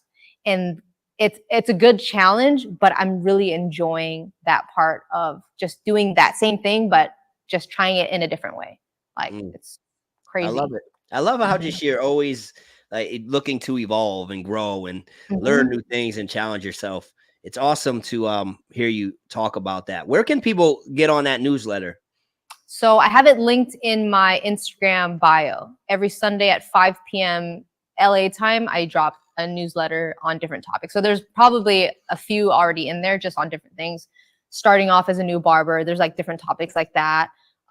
Becoming a content creator, like all that different type of stuff is in there. So if anyone's interested in reading, those are, I try to jam pack as much as I can, because sometimes in video form, you can't really put out everything, but I feel like in writing form, you can jam pack a lot more information. And it's the same way that when I'm looking for how to do something, rather than watching a YouTube video, sometimes I'm looking for a blog that I can just read faster. Yeah, you fly through it. So it depends. It depends on what topic. Some things I like to watch, some things I like to read through.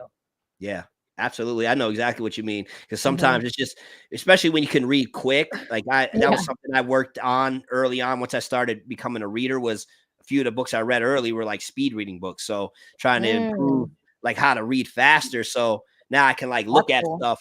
Yeah, right. And you can just see it in chunks almost, and you can like fly through it. So like you said, certain things that where I just need to get to the point, I'll just read a blog or something, rather than load up a YouTube video and have to skim through it to see, you know, exactly where the meat is.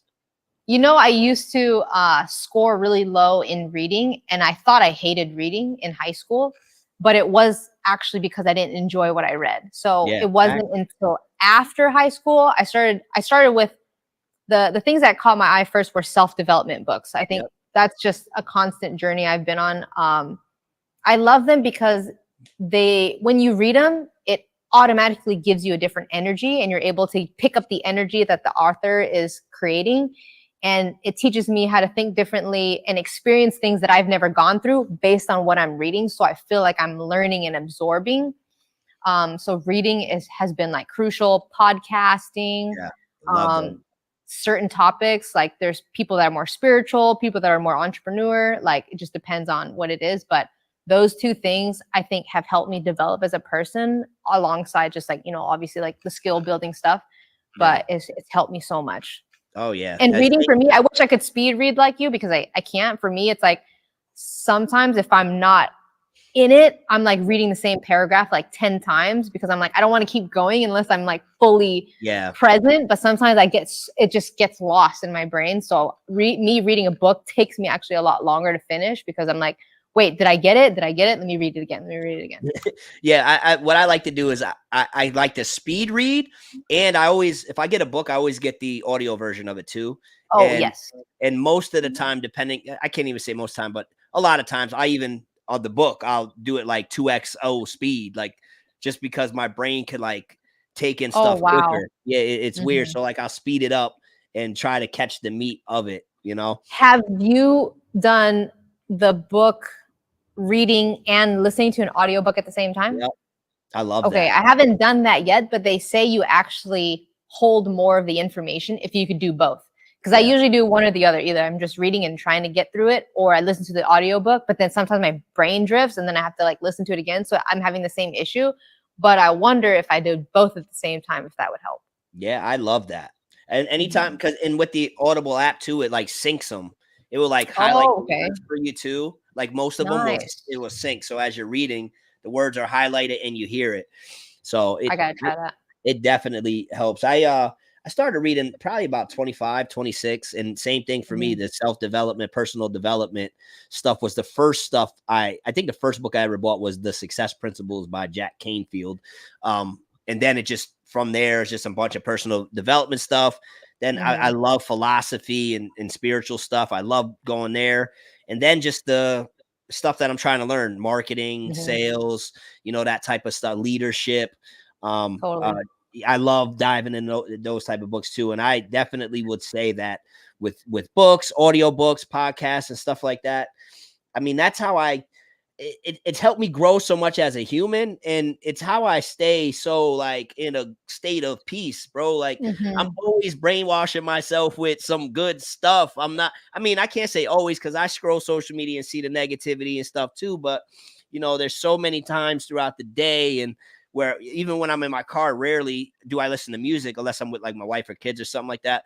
I'm having a podcast on, a YouTube video on, an audio book on, but I'm always trying to brainwash myself to make myself better in whatever way I feel called to do that day, whether it's spiritually, personal development side, some marketing books or something like that, just to try to like, be better. And then I'll listen to a marketing book, and next thing you know, give me an idea, and now I'm making a post, and now see if it works. And I'm just excited. You're just exercising the right things. And because you're focusing on more of the positive things, I feel like that's why naturally you start noticing more of that just as a whole, because you're so in tune with working on bettering yourself. I feel like that's always a goal that we should focus on, because when you're bettering yourself, everything around you also gets better. Your situation, how you meet people, friends, relationships, all of that all stems from how you feel about yourself. So if you're feeling yourself at a good place because you're working on building who you are, your development, whatever it is that you're going through, you allow people to meet you at that same level of energy, because that's what you normally are functioning at. And so that is one thing that I always tell people is like, just if there's nothing you can do, work on building yourself, because that's going to be the thing that unlocks everything and connects you exactly to where you need to go. Yeah. And somebody asked, what book do you recommend most for beginners? I'll let you answer that as well. What I would say is just that personal development, self-development. Once you start there, it like opens up the door for all this other stuff. So what comes I got 3 books for that. Let's hear them. So I would do it in this order. So the first one would be, write these down in the chat too, chat. The Subtle Art of Not Giving a Fuck. Mark Manson, love it. Mark Manson, Intro to Self-Awareness, definitely. Understanding that. And then the second one would be Unfuck Yourself by Gary Bishop. Yep. And then the third one on top of that would be You Are a Badass by Jen something. I haven't heard of that yet, so I have to look into And that then one. as a fourth bonus, I really do love this one because it actually hits on a lot of different points. But it's a book called What Would You Do? Sorry. Who Says You Can't, You Do. That one kind of encompasses a lot of different avenues that are mashed into one thing. That one's really good too. Guys, write that down in the chat. Can y'all do that? Write those books down in the chat so that the people who want to get their hands on them get their hands on them. Yeah, it's becoming aware to yourself, because you Yeah. can't fix things that you don't notice, right? Your ego, all of that stuff, humility, any of those type of things, is like, if you don't understand yourself and what's happening as it's happening, it's really hard to make adjustments and try to improve.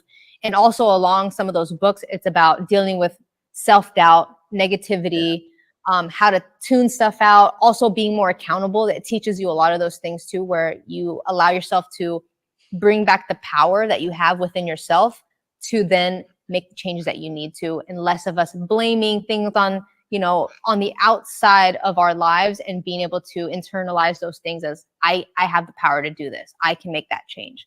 And I think that's a very powerful place to get to. I haven't always been that way. But that is, again, like daily work. Just over the years, it compounds into a lot, right? If we do a little bit every day, imagine where you're going to be in 1 year just of improving a little bit more every single day. Yeah, I love that. It's just like any other skill, guys. Any other skill, the more you do it, the better you get, over time. And right now you might lack a lot of confidence, might be very insecure, might have a lot of self-doubt, might be, going through a lot in your life. And, if you work on you, you might not see changes right away, but as you continue to work on you, you will notice things will get better as long as you keep that intent pure. And it's like, yeah, I gotta make sure I change these things. I have the power. It's my fault when it goes bad. It's my fault when it goes great. You have the power. You're the one to change it. And I hear you take a lot of accountability in your life. It sounds like, right? Like you're 100%. all about self accountability. Yeah.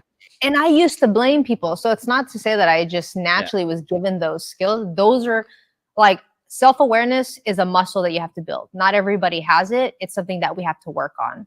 And that's through life experiences. That's through coming to the realization of different things.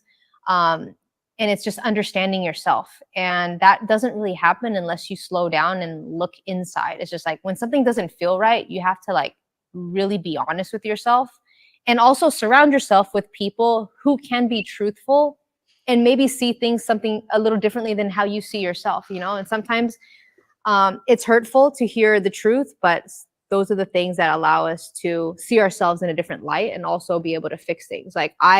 We're like my personal circle, we're a very honest group. Nothing is beat around the bush. Like we give it to each other straight. And that's the way we all can grow our best, because it's coming from a place of love, that somebody cares about you enough to tell you if something is good or bad or what needs improvement.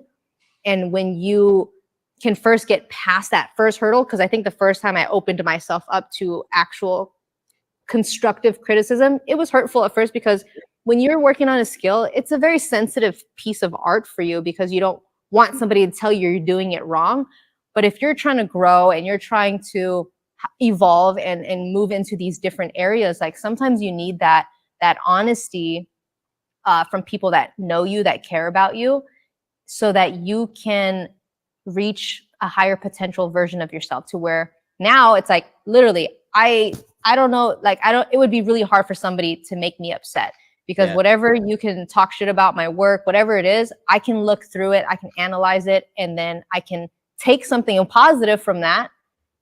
Thank you for any of the hateful things, because I can learn from that, and then I make it better the next time, Yeah. I love that. And I love people like that, right? Because like I said to you before you went live, I'm like, I don't know if there's anything you're going to say that's going to hurt my feelings, at this point of just navigating through the journey. I'm 38 now. So, some of you guys may be listening to this a lot younger than me. It just, the idea of, hearing some hurtful stuff and almost being numb to it may seem super foreign to you, but it's a muscle. You just, you work on evolving yourself as a human and just learning. And, you just start to see you get to a spot where you're not perfect. I still have moments where, especially my ego get checked real quick, but then I'm aware to realize like, oh, that's just my little ego hurt for a minute. And Mm-hmm. then, oh, that's it. All right. I can handle it. I can get through it. And Right. it's like ultimately, once you realize you can handle any feeling that you're going to feel, that's when you almost feel like unstoppable. You just know, like, Mm-hmm. okay, you might feel sad, but you can handle it. Right. You might feel embarrassed or frustrated, Right. but you'll be all right. Exactly.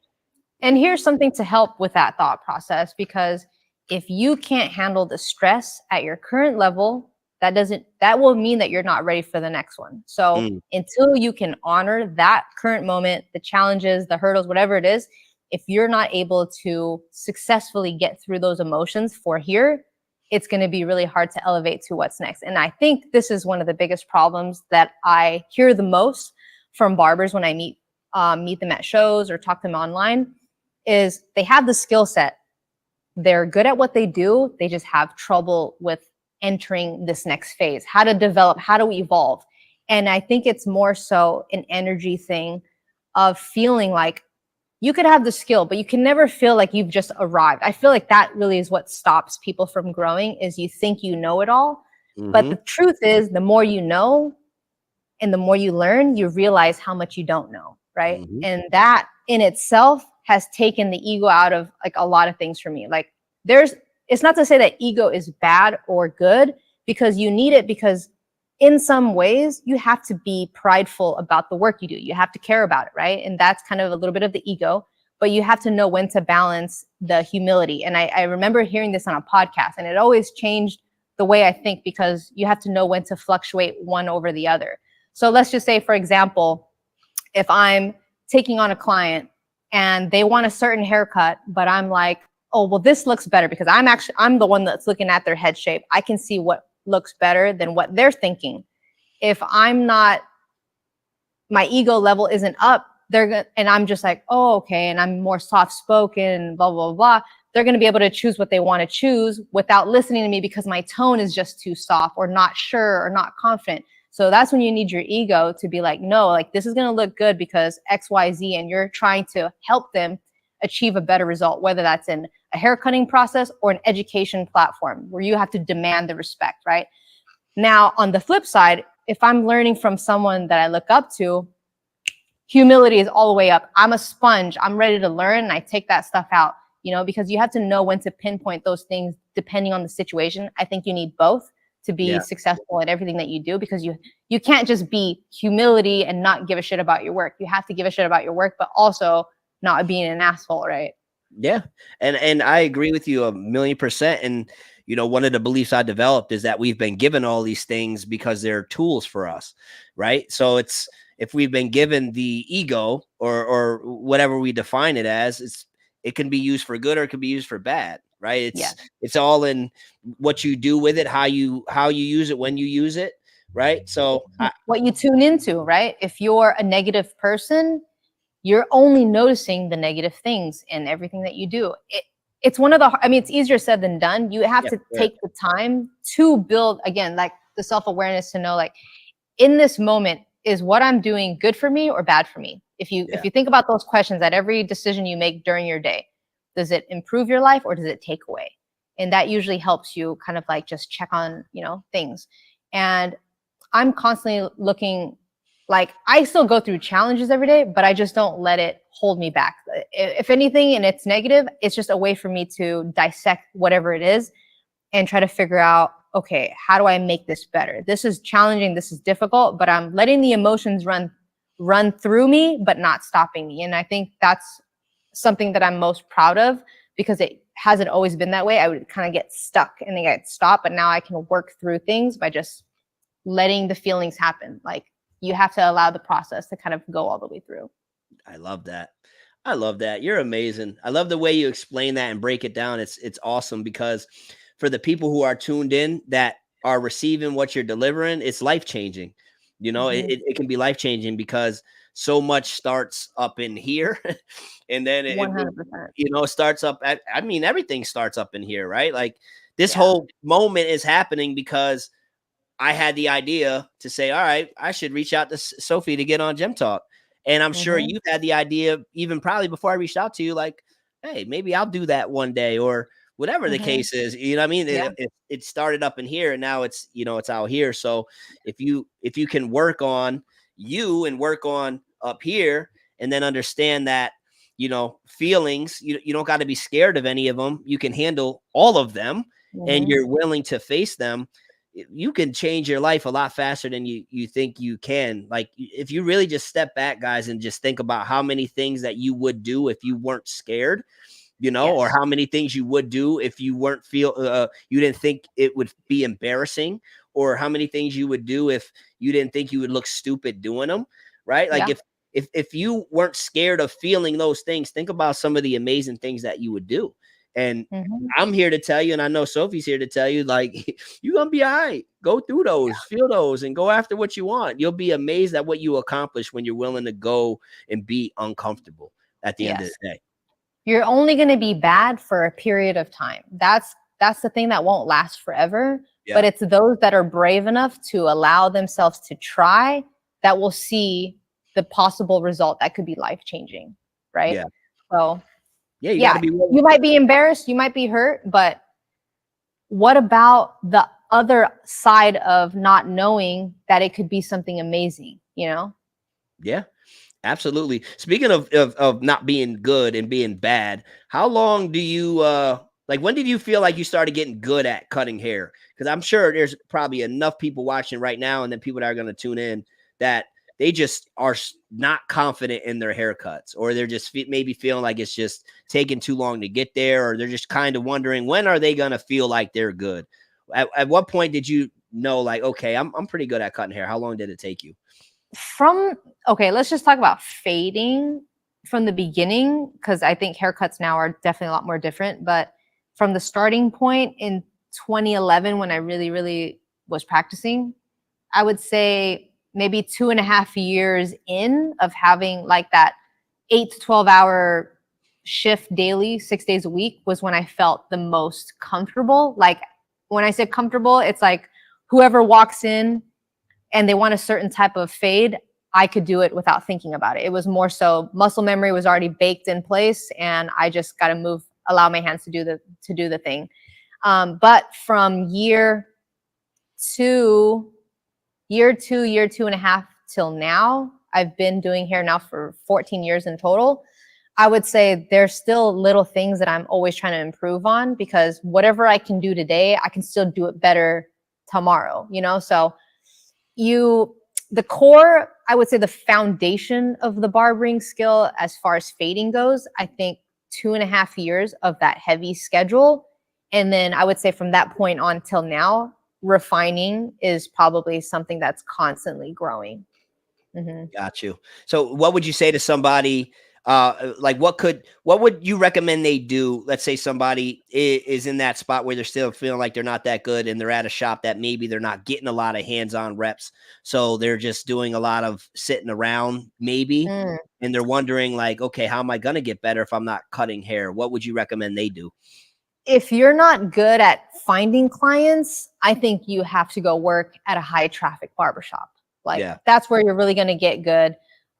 If nobody's coming in, you don't have the option to learn, or you're really good at talking to people and getting people in that way. So I would say those would be the easiest two to come down to. Is I always encourage this for anybody coming out of school, is work at a shop, work at a busy, high traffic shop if you can, because the repetition is where it's at, and that's where you're going to learn. And I think it's good for everybody it's kind of like people who are servers, right? I think you learn a lot being a server at a restaurant. Yeah.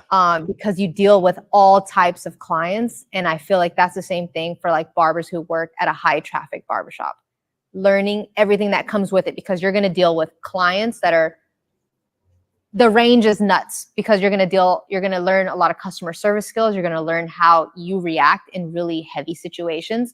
Somebody there is going to say they hate their haircut, write you a bad review. You're going to go through so many different situations. And those things are good for you to prepare, because you have to be mentally strong in this field to last long. like as much as we are in a physical cutting situation, a lot of barbering in general is all mental as well. Like it's heavily mental. You're talking, think about this. When you're talking to, let's just say you work on 10 to 15 clients a day, think of all the energy you're absorbing through all of those different clients. Whether you realize they're sitting on you or not, you are absorbing that energy, whether that's negative, whether that's positive. Some people don't even know how to let it go, and it eats them up, you know. And at some point that was really hard for me too. It's just like some people are really going through a lot. Like when you think about therapists and that type of world, I mean, prior to barbering, I actually wanted to be a psychiatrist, which is kind of crazy because we kind of do it in a way, you know, through our art form. But one of my old friends, she was doing a personal practice. And if she was not on the clock, she was like heavily medicated, heavily drinking, because she's like, it's just really hard to turn my brain off. Like you're dealing with constant challenges of people's lives and you're getting pulled in because some of them are really heavy. And I'm like, damn, how do you let go of that stuff? And that's to a different extent because there's probably some like crazier situations that she's dealing with. For sure. And for us, I'm like, how do you let that go and not let that affect you and not consume you, you know? And it's really challenging. Yeah, for sure. Wait, so when you first started, were you a talkative barber, or were people just like they just like to pour into you? They just felt like you were just that type of person where they can vent to you. I've always been a good listener, so I feel like naturally, even before I did hair, people just always opened up to me. Yeah. And I mean, it was so uncomfortable. I was so uncomfortably quiet. My boss came up to me. He's like, hey, from where I'm watching, you were really, really quiet. I think you need to start talking to your clients, because I was so focused on cutting because I'm like, I don't even know what I'm doing. I want to make sure I do it right. And if I talk, it's going to throw me off. So I was just more in the zone. And it wasn't until I got more comfortable with cutting, I was able to kick back a little bit. My hands do its thing, and I was able to like talk to clients. But it took me some time to get to that place for sure. Yeah, it is amazing how you get to a spot where you just don't even like think anymore. Your body's just like doing it. And now also, I can talk now. And also body language. Some people don't want to talk. So you have to know when to read that on some clients. There was this thing I remember learning in school. They talk about if you, I think it kind of works, but if you make contact with, I think with guys, it was like shoulder to wrist. If you made contact at some point, it almost like enhances your tips or something like that. Mm-hmm. And if it was women, it was like elbow to wrist. So if you made contact at any of those points, it was like people just generally felt a little closer to you. Mm. Have you ever heard of that? It was like a nonverbal thing that we were learning in school about just like how to read things, or like clients that do this. If they're pushing their hair back, it means it's too long. And if you're doing this and they're plucking, it's too short. And being able to like read between the lines of knowing, oh, like, because some people will look in the mirror and you're like, okay, I can't tell if they're liking it or not. So then we would look for those things. Like if they're pushing it back, I'm like, oh, let me take off a little more. And I would just encourage it. And they're like, oh yeah, okay. Because some people are uncomfortable. Some people don't even look in the mirror. They're like, let me just run to the bathroom and look at it. Yeah, and then they run in a car and look at it in the mirror in the car. Yeah, exactly. Yeah, body language is huge. It is huge. That is cool. That is very interesting. I've never heard that before. But just to your point of how important body language is, it's so imperative, man, because you got to learn how to read what people in general are saying, aside from just their words, because with words we can lie, but with body language, it's a lot harder to lie. So for people in general, being able to read body language is an excellent skill to develop, but especially as a barber, man, because most people are trying to avoid any sort of conflict. Most people are. They just don't want to deal with it. So, you know, you'll have clients who will say things that they don't necessarily mean. And if you can't pick up on that, the tone, the way they're expressing through tone, or the way they're moving, or just how they're saying it, if you can't pick that up, you can send somebody out your chair very unhappy. Whereas, like you said, if you understand, you know, when they're doing this, it's probably a little bit too long. So cut some more off. You know, and you can do it even without them saying, right? Like I have one client, he's like a little more pickier with his beard. So every week I cut him, you know, I ask him, how's the beard looking? We good? Or you want me to touch it up? And even this last week, he's looking at it and he's like, yeah, it's looking good. But he kept doing this with his lip. Right. And so I'm like, he's doing this with his lip. So I'm trying to see what he's looking at. And I'm like, oh, it looks a little bit darker in that one spot, right? He's like, is it just me or? And I'm like, yeah, exactly. I got you, right? But it's picking that little things like that up, right? Oh yeah, those little things go a long way, because once you care enough to get those little details, I feel like they feel like they're being taken care of, you know, and they can be a little bit more honest next time. Like, oh, hey, by the way, maybe this little piece right here could go a little shorter this time, you know. And it's just like, you want to get to a good place where you make them feel comfortable. So that's something I always try to do my best in, is like, on top of the haircut, I want to make sure like they feel extremely comfortable with me during each service slot, because I want to be able to understand what they want, but how do I enhance what they want? I never want to just give them what they want. And this also is something that I can relate back to tattooing. Is there's some tattoo artists where I'll give them a image, right? And they'll give me exactly that a image. But then there's other times where they'll take my image and they're like, I'll give them 3 images, 1, 2, and 3, and then they make their own thing and make it better. And I love that. And I feel like that's what I try to do when I'm cutting hair, is like, okay, you give me the idea, whether you can elaborate on it or not, let's build it together, and then we will fix things as we go. Because especially for like new first-time clients, maybe you're having to take a little bit more time to study what they have, because it's completely different. You never done it before, and you want to make sure that, you know, you're doing something beyond what they thought, or you can recommend things as you go and make it even better than what they wanted to begin with. So always trying to do more than what's expected is something that I always felt like I try to lead by, because I always want to shock them. I want them to always remember it. And even years later now, some of the people from the first shop that I used to cut at still DM me every once in a blue moon. They're like, my haircut hasn't been the same since you. And it's been years, and they just remember it. And it could be a mixture of the experience. It could be a mixture of just the haircut or whatever it is. But the fact that you listen and you cared about those little details, I think make a huge, huge difference to them.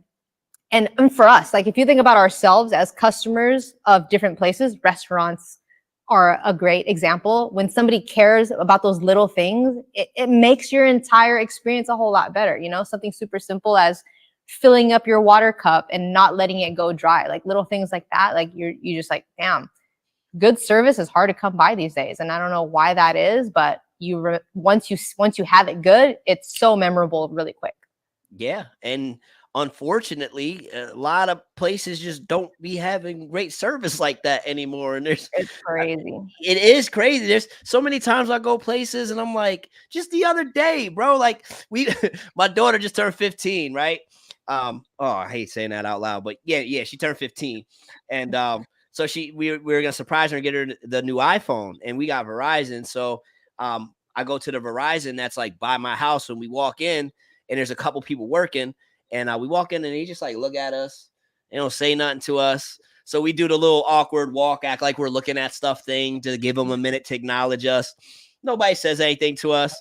And at this point in my relationship with my wife, we are on the same page a lot, just without it being said. We've been together for so long, just without it being said, we know what time it is. So we both looked at each other like, we just gonna go to the mall? She's like, yeah, let's go to the mall. So we left, and we ended up going to another Verizon where as soon as we walked in, we were greeted. She was smiling. She had bubbly energy, and she was amazing. And then we both looked at each other like, see, this is why we decided to leave. But I say all that because it's just amazing how, like, so many places I go to nowadays, the service is just not there. So even when somebody does something as simple as saying hi and smiles at you, you're like, huh. Right? Yeah, we go out of our way to say, you gave us the best service, by the way. Yes. Because that's how uncommon it is now. And I'm like, that is so weird.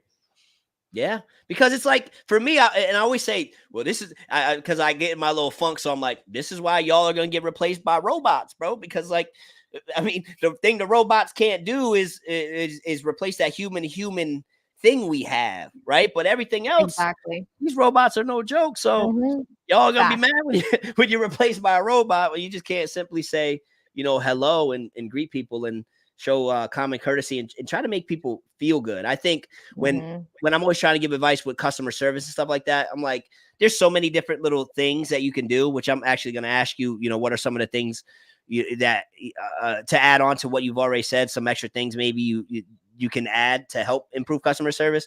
But for me, I always just say, it's like, you just got to do your best to make people feel good and do things that would make you feel good.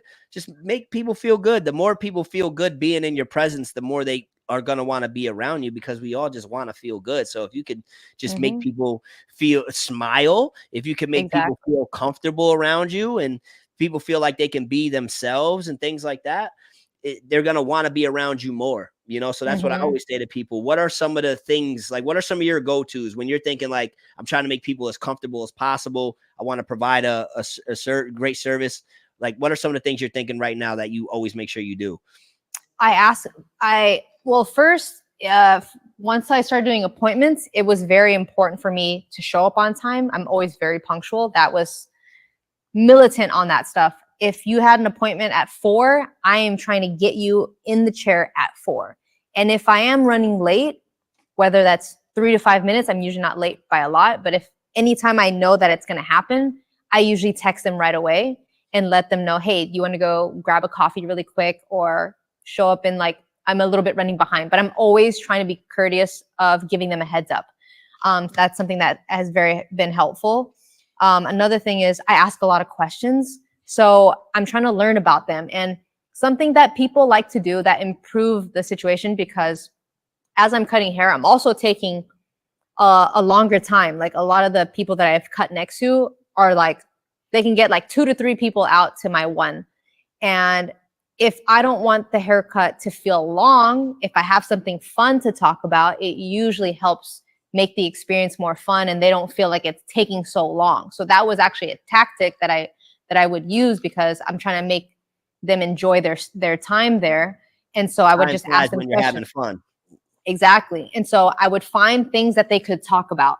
It was less of me talking about stuff that I was doing, and it was more so like, how do I find a topic that is interesting for them that they can just elaborate on? And usually that's the thing. It's like, once you start reading a lot of those books about leadership and influence and all that stuff, you learn that people enjoy talking about themselves. And so as the clients themselves, I'm looking for those things that they can continue talking. They'll have a good time being able to express what they need to. Maybe they're going through something and they just need somebody to listen. So I would find anything I can to just dive into different topics to find that thing for them. And that usually helped a lot. Little things of, shoes and sneakers getting hair on it, right? That was something I was also very conscious about, because I hated when I got hair on my shoes when I got haircuts. So I'm very particular how I take the drape off, and I don't blow dry hair from other people's stations onto anybody's shoes. I make sure I'm always conscious of like where the hair is, and so that it doesn't go on people's shoes. So I would make sure I give it off nice and clean. The neck, especially those little details with the hair, I make sure, like, if I'm even shaving the neck, the cape is literally tight to the neck where I can shave it to where it's not sliding down their shirt. There's just like little details like that I don't like happening. I'm constantly brushing. I don't like hair falling on people's faces for a long time. Even on my own hands, like I'm always dusted. So those little things I would say have helped me a lot. And I think clients really appreciate those small stuff. Yeah, I love that. Just it is really as simple as just getting the hair off their forehead when it's sitting on their forehead. Like, why are you just letting it sit there? Or after you debulk all the hair and it's just sitting on their cape, it's like, why are you just blow it off real quick, and hit them with the little duster? It does wonders for that whole customer experience. And I always say, dealing with beginner barbers, a lot of that stuff is it can be done right away. Right? Like getting better at fading and learning how to use shears and do all these different haircuts. You can't just get better overnight, man. Like that stuff takes time. It could take months, could take years. But blowing the hair off of the cape, that doesn't really require much skill. It just requires you remembering to do it. Wiping the hair off their face just requires you remembering to do it. You know, you accidentally get some hair on their fresh Jordans, you know, take that blow dryer, blow it off for them. You see some hair land on their phone while they're looking at their phone, blow the hair off their phone. You know, these little things are things that you could be doing right now as a beginner barber that don't require no skill whatsoever. And they're the same type of things that will have people wanting to continue coming back to you for years. And if they go somewhere else, they'll be reaching out to you like they reached out to Sophie and say, ever since I left, I never got a haircut like you used to give me. And like she said, it might not even have been the actual haircut, but just the fact that people let the hair sit on them now and the hair's on their nose tickling them and they're doing that thing, you ain't wipe it off. So I loved everything you shared. Yeah, the little things. I even have a brush for shoes. It's like a boar brush, so it's like just a harder material, but it helps like if it gets in like cloth in shirts and stuff, it's a little bit stronger, so it takes everything out better. Or like a wire. Maybe it's like a wire bristle. I'm not sure. It's like in between like a boar brush and a wire material brush. I hope you guys I use that one for shoes. I hope you guys are listening. This is going to be one of those conversations too, guys, for those of you tapped in. If you didn't tune in the whole time, and even if you did tune in the whole time, you're going to want to watch this one back because I'm sure some of you guys are scrolling on your phone. I'm sure some of you guys are doing other things around the house or whatever the case is. And this conversation, I feel, has been super valuable thus far. And I feel like there's a lot of nuggets for you guys that you're going to want to definitely jot down in your notes or just try to do whatever you got to do to remember it, to be able to implement into your life and implement into your experience as a barber, because it's going to make you better overall. TK said putting this on my list right now. A question I got for you, especially being a woman barber, you're a dope energy, right? Like you're just cool as hell. You're a vibe to be around. And the barber thing typically leads to you having a lot of male clients. So how do you deal with, or how have you dealt with some of the male clients that may try to overstep their boundaries? Like, how do you handle that? Because I couldn't imagine being like a female barber that's dope, that's good looking, that's good at cutting hair, you know, and dealing with a lot of guys. I know guys, you know what I mean? I know how we get. So how do you handle that type of stuff? You know, it never ever crossed the line in a weird way. So I don't know if it's just being openly gay, and also my coworkers know the situation, but it always felt like I was one of the guys. So if anything, it never got super weird. Now, although on the other end, I have worked with some female barbers very short term in different places that did have to deal with things differently. And it always made me feel so bad because, you know, some people wear tighter clothes. Like I'm usually in more comfortable, baggier style clothes when I'm working. So me being comfortable is essential for me to be comfortable working. I don't like things constricted and tight, but I haven't had a chance to really talk to some people that do deal with it, because I do see that sometimes can be a bit challenging. It's happened to coworkers for sure, but it's been pretty open for me that it hasn't been too weird.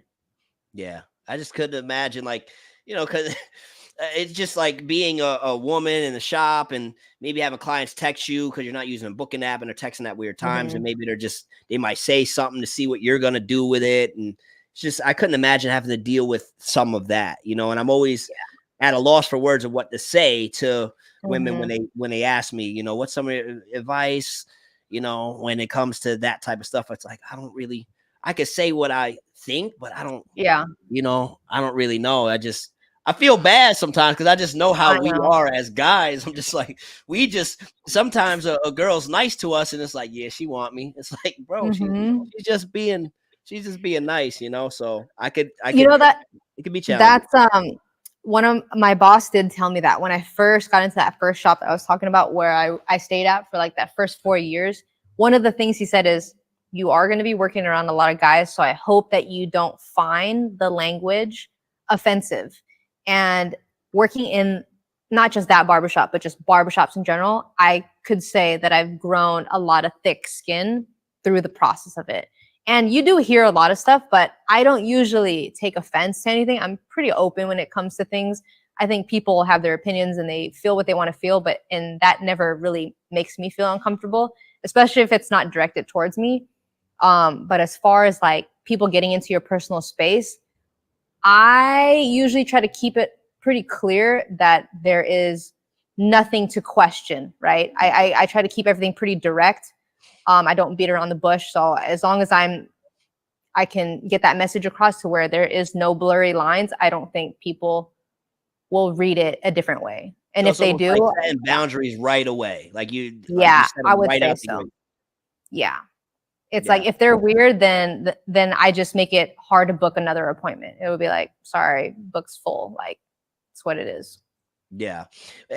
Also being a woman barber, I know there's so many challenges that you guys have had to deal with, not only in the shop, but we ain't even talk about some of the challenges you probably dealt with when it comes to navigating in other realms, of the Mhm. industry. But do you feel that sometimes just the idea of that you are a woman barber and it can be harder at times, do you feel like that belief in itself could be very limiting?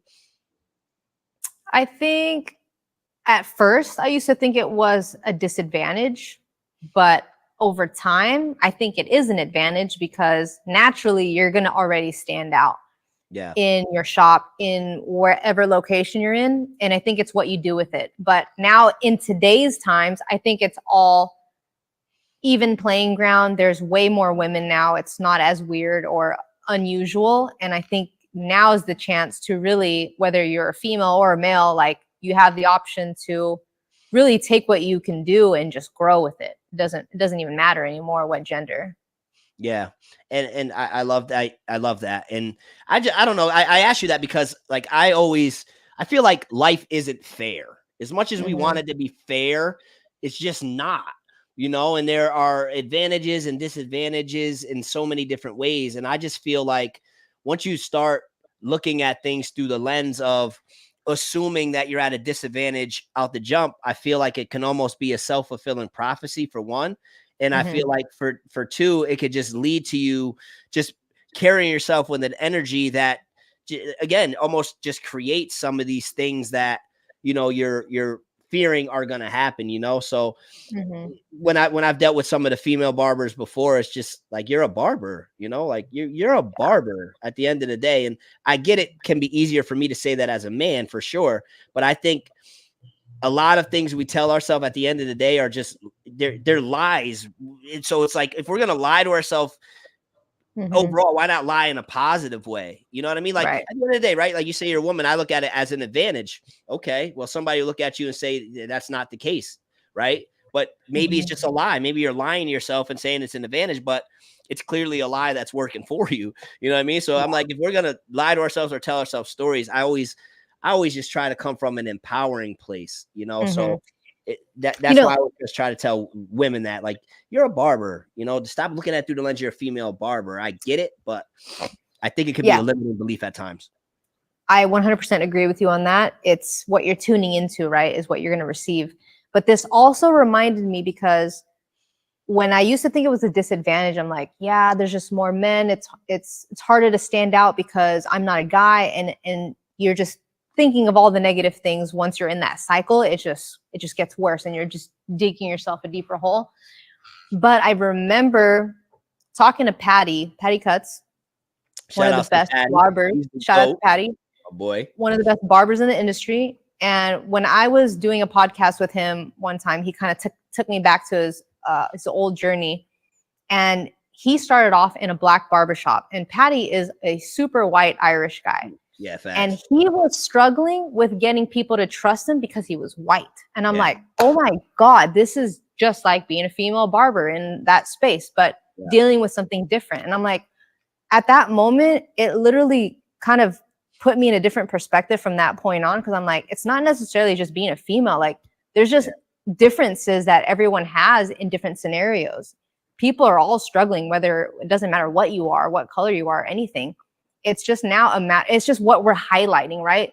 And it's the struggle that I used to have too with magazine articles. It was always the feature, what is it like to be a female barber? And I'm like, I don't know how many times I can answer this question. It was very hard at first, sure, but today the times are different. Like, you can do anything. Now it's just a matter of being able to stand out as a person. Like, it's not really decided. I don't know why there's still a focus on it. You know what I mean? Like, we've come a long way, that now it's all about just like being able to elevate yourself to where you want to go. Like, doesn't matter what that is to you. It's your journey. It's your story that you want to build. Whatever that thing is that it means a lot to you, you can make that happen now. We can learn faster. It's kind of like what you said in the beginning. What we were able to do in the time frame, you know, since for you, 2010, 2000, I think 2009 is when I got out of school. Yeah. It's like, you can learn everything faster. And that's how it should be. You should be able to get, because now, before, I remember when I was learning how to fade, there was probably, I'm counting less than 5 videos on YouTube where I can learn how to do a taper or a fade. Now, I mean, there's endless, you can find them on any platform. You can find them for free. You can buy them. You can learn from people you look up to directly. You can take people's classes. I mean, the education and accessibility to education is everywhere. There is no excuse now. It's just a matter of like, what do you want to do with it? You know, we all cut hair. We all do it for different reasons. But like, if there's more of a goal of what you want it to be, where do you want to take it? Because now it's like, the lanes are all the way out there. Like, when we started, there wasn't really a visual of where it could go. But now you can kind of see all the different things that could happen. I love that. Where do you want to take it? I'm not sure yet. You know, it kind of happens. I just try to stay connected to the moment of what I'm learning. I feel like the lessons that you need in your life to be a better person, to be a better, whatever it is that you do for work, is laid in front of you. Whatever that is the lesson that you need to acquire. And once you get it and you got enough practice, it usually, the opportunity opens itself. It comes into your pathway and it tells you, all right, this is what's next. And then you're able to like go from there. So I feel like I'm a little bit free in that sense. I have goals of what I think I like, but the details of what happens usually comes in the form of just staying invested, doing what I enjoy. Because I think when you enjoy things, you're willing to work harder for it, right? Because if you don't love it, when you're going through the highs and lows, you might give up sooner. But if it's something you really, really like, I feel like you're just going to want to keep tackling onto it. Even if it's a little bit, it changes the way that your outcome could be. You know, it's kind of like fading. Fading was challenging. I didn't know what the fuck I was doing when I started, but there was something intriguing about it that kept me connected. And that's the feeling I'm looking for when I'm doing different interests. Editing, that's hard. I mean, you know this. Editing is a world of its own, because not like a fade. A fade, you know exactly what a high fade needs to look like. In editing form, it could be anything. It could be this. It could be this level. It could be this level. I mean, it's endless, and that's challenging to me. But I'm intrigued by it, so I'm like, let me just keep going in this area and see what happens. Yeah, so you chase that. You're a passion chaser, and you chase that curiosity. It's like, I think I like this a little bit. Let me see it. I hear you. I'm with you. We're very similar in that way. When people say, you know, what do you see yourself doing 5 to 10 years? I said, bro, I don't know. If you'd asked me if I'd be doing what I'm doing right now 5, 10 years ago, I wouldn't have told you this. I don't know where this ride gonna take me. What I do know is I'll be doing something I enjoy to do. I'll be doing something that I'm passionate about. I'll be doing something that lights me up. I'm gonna be doing something that's gonna help people. That I can tell you, but exactly what it's gonna be, how it's gonna be done, I don't know. I have no clue. I'm not that guy. Like 5 years, I'm gonna. Nope, I have no clue, because anytime, what did they say? They say life is what God laughs when. How did they say it? When you're making plans, something about that quote. It's like God laughs when you're making plans, or something like that. It's just life just takes you where it wants to take you. So, you know, I think that's dope, because I think you are gonna be doing. You're gonna literally be doing what you're doing now, but it's just gonna look different, right? Like you're gonna be doing. You're gonna be operating from a place of passion, chasing that intrigue, and doing stuff that makes you happy, and you're going to be helping people just like you've been. You're going to be doing this because that's what pulls you. And I think that's dope. Exactly. 100%. It just has to be organic. And that's something that also comes up a lot at shows is like people want to educate or they want to do celebrity cuts or, go down that lane. And it all exists, but you have to build the need for those positions because obviously they don't need a patty cut. They don't need a Los Cutted. They don't need a Sophie. They need individuals that are different, that are authentic to that person. Like we can see all of us as inspiration and ideas, but the more you become yourself, that's the thing that stands out because sometimes what they think is, well, what is my technique is special if XYZ is already great at it, right? But at some point in your life, there is something that you're taking from everything that's happening in you and you're seeing it in a very unique way of your own. Maybe it's the way you explain things because even for me, when I'm listening to people speak on different topics for barbering, I'm looking to understand the technique, but I'm also trying to listen to how they say it. Mm-hmm. Some educators, when I listen, it's like going in one ear and out the other. I can't even like comprehend it. And it's the same way when I'm reading books. The way the tone is on certain books, I can consume better. And then in certain tones in other books, I feel like I don't like this book because of the way it's written or the way the vibe is. So you got to listen kind of like for those things that will help you kind of decide like what type of route you want to go, Yeah. Yeah. I understand what you're saying a million %. It is interesting when you're like, you're almost like a couple people, right? When you're watching somebody speak or teach you something, or you're trying to learn, you're a couple different people because you're trying to consume the information, but you're also seeing how they're delivering it to see if it makes sense and to see if it's something you want to do because you're educator yourself. So you're picking up like gems from that. It's like, ooh, I like the way they shared that story. I like the way they made that point. I like that the way they segued into that. I think that was dope. I'm gonna do that through my content or next time I'm on stage. So I think that's dope. It doesn't even matter what level, like even the people that are tuning into this right now, like all the people that I'm seeing on this little chat room here, every single person in there has learned something that they've overcome at some point. It could be barbering related. It could be just human related, whatever that is. But there is something that you could build off of that story that helps your content. Like, I think that's what people struggle with is it's easy to post our work continuously, just haircut after haircut after haircut. But the one thing that separates all of us is the people behind it, right? And the more you can share and break through the work and also the things that are important to you, the things that matter to you, those are the things that separate accounts. Those are the things that people grow and want to attach to. So as you are doing a fire haircut or any of that work, give them a reason and understand like what kind of person you are behind that camera, behind that work, because it allows people to tap into it. And this is how like organically how your page will grow. And that's kind of even what's helped me. Once I stopped posting just haircuts and I started posting things that I was going through. So, being a female barber was one of the topics early on that I started opening up with. That started to kind of build a lane of people that looked up to me for that topic. Another area was tattoos. Another area was education tips or whatever it is. But like, it's all me, but just sharing bits and pieces. And it was a way for me to also, like, again, say it out loud, write it out, and understand like, okay, how can I explain this that makes more sense? How does it help people? Because now, especially with content, it's obviously it's super saturated and heavy and people feel nervous to get into it. But you got to think about like, what's in it for the other person on the receiving end? What are they getting from this? Is this something that could help somebody? And if you lead with that type of thought process in the type of work that you do, whether you're a level 10 or a level 1, there is something in your life that you have already conquered that you can share that could help somebody else. It's just a matter of how to format it correctly so that it works well in the digital space.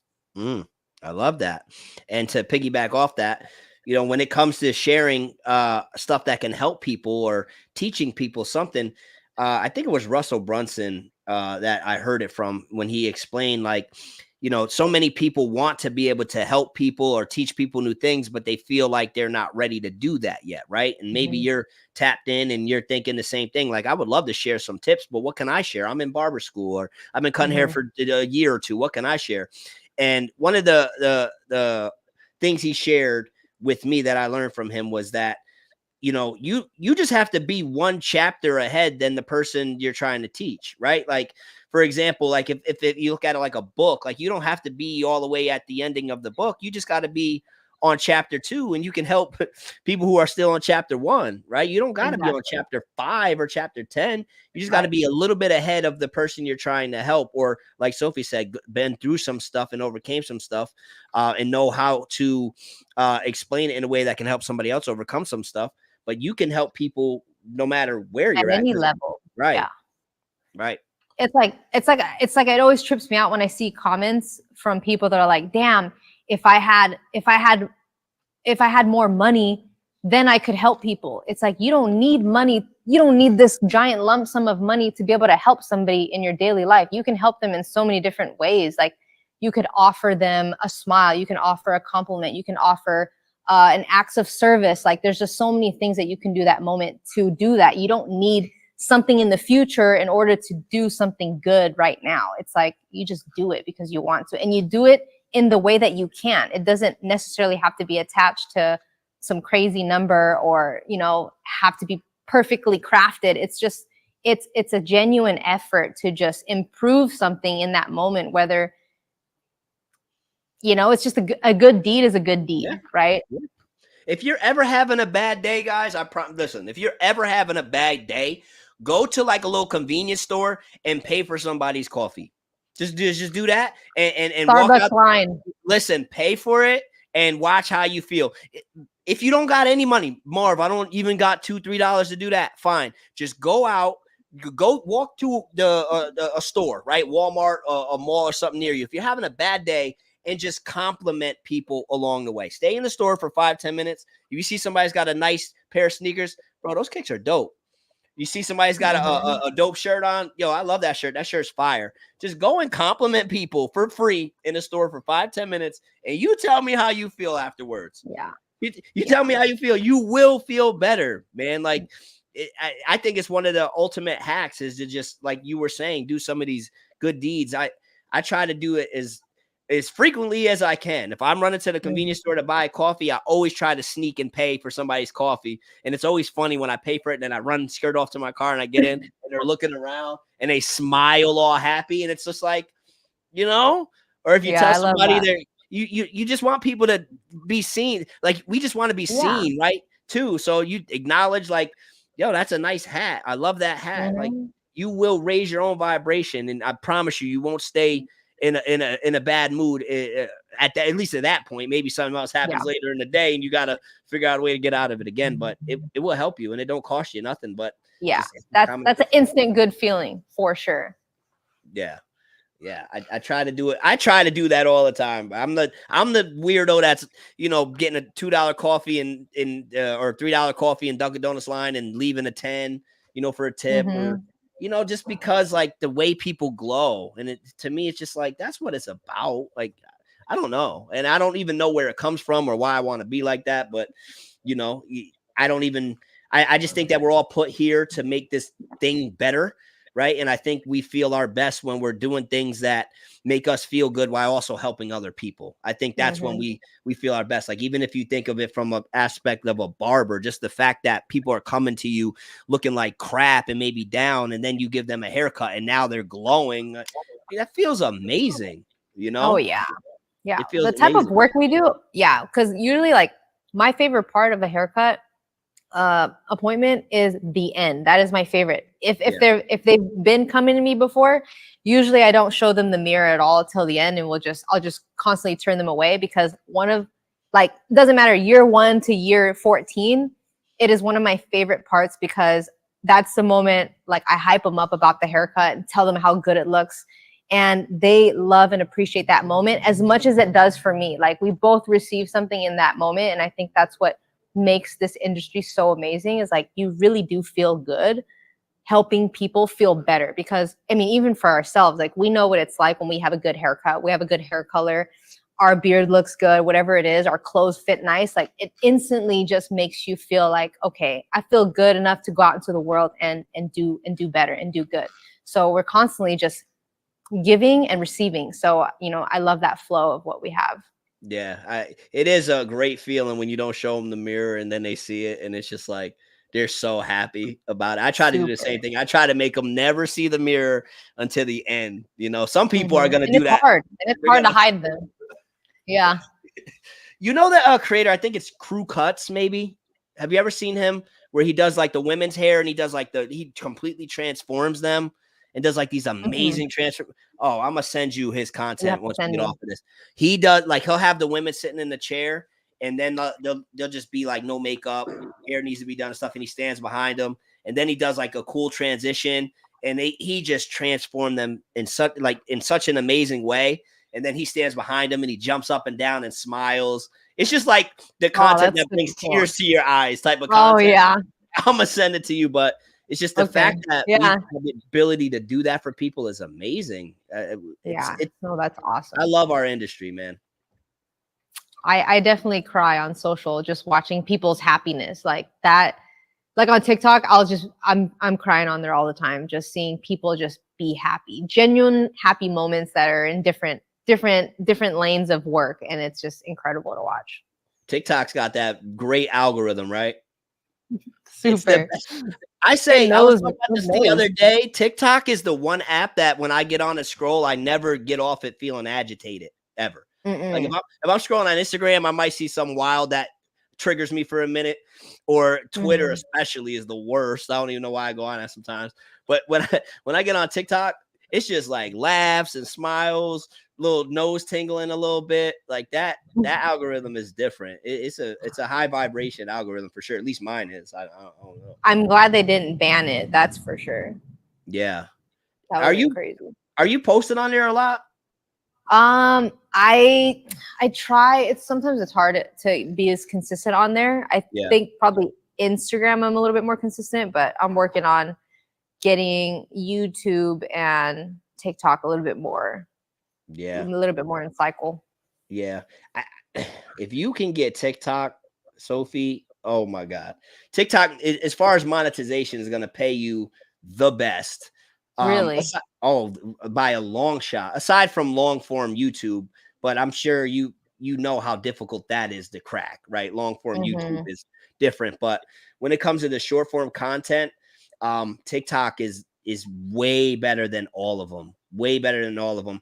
But you got to make videos that are at least a minute and 1 second long in order to get paid for them. But Hmm. I feel like with just your communication style, your energy, and the way you do your content, if you can crack your thing that works on TikTok, Hmm. you'll see it. It not only will it make you a lot of money through monetization, but it also will grow your brand in a way where it's just like it's it's Hmm. different over there. It's Yeah. different. It's like it's more like real world. Like you're like such a big deal in the barbering world, you know, and you're doing some amazing things in the barbering world. But once you lock in and figure that TikTok thing out, it's like the people that aren't barbers are gonna just be like so inspired by you and stuff like that. Hmm. So It it, is so hard. That platform, I feel like even Instagram, they're constantly changing. So yeah, it always feels like such a challenge month to month this year. This year has been pretty challenging for me, just going through all of them and trying to think about like, okay, what I yeah, did last year, how do I make this year better? Like what needs to change? So I'm constantly just going through it a little bit, trying to figure out what that is. yeah. TikTok, Sophie, give TikTok some attention. I'm telling you, Okay. give TikTok some attention and then just repurpose that, because if it works on TikTok, it's gonna work YouTube shorts. They're very Hmm. similar. Like my YouTube is growing like crazy from the shorts and they're just the TikTok repurposed. And it will work on Instagram too. You know, we're at a time where Hmm. if you can figure out what works on TikTok, you can grow multiple platforms at once. And I just think with your energy and what you're doing and your heart and just your whole vibe, I feel like once you crack TikTok, and it's going to be a little tough, but once you get your thing that works, it's going to be such a game changer for you. And I think that might be your next elevation, is like TikTok Maybe. will take you off, and who knows where that will take you, right? Yo, that's what it is though. It's like, for all the people that are listening, like social media, like you just never know where it's going to project you to. Yeah. So give it a chance, because it's more, why not is always the question, right? What if things are different than where you're at now, and it opens up another opportunity. So yeah, I'm definitely going to take you up on that. So hopefully I can get something started by tomorrow.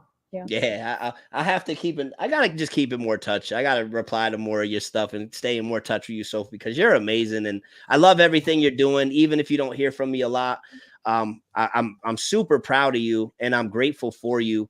And doing this Gem Talk thing that I got going, we grow and evolve. And one of my missions now is just, I feel like it's always been this, but even more so now, is just do my best to really connect with the right people, and get the right people on this platform to deliver their message. And you're one of those people. I truly believe in everything you're doing.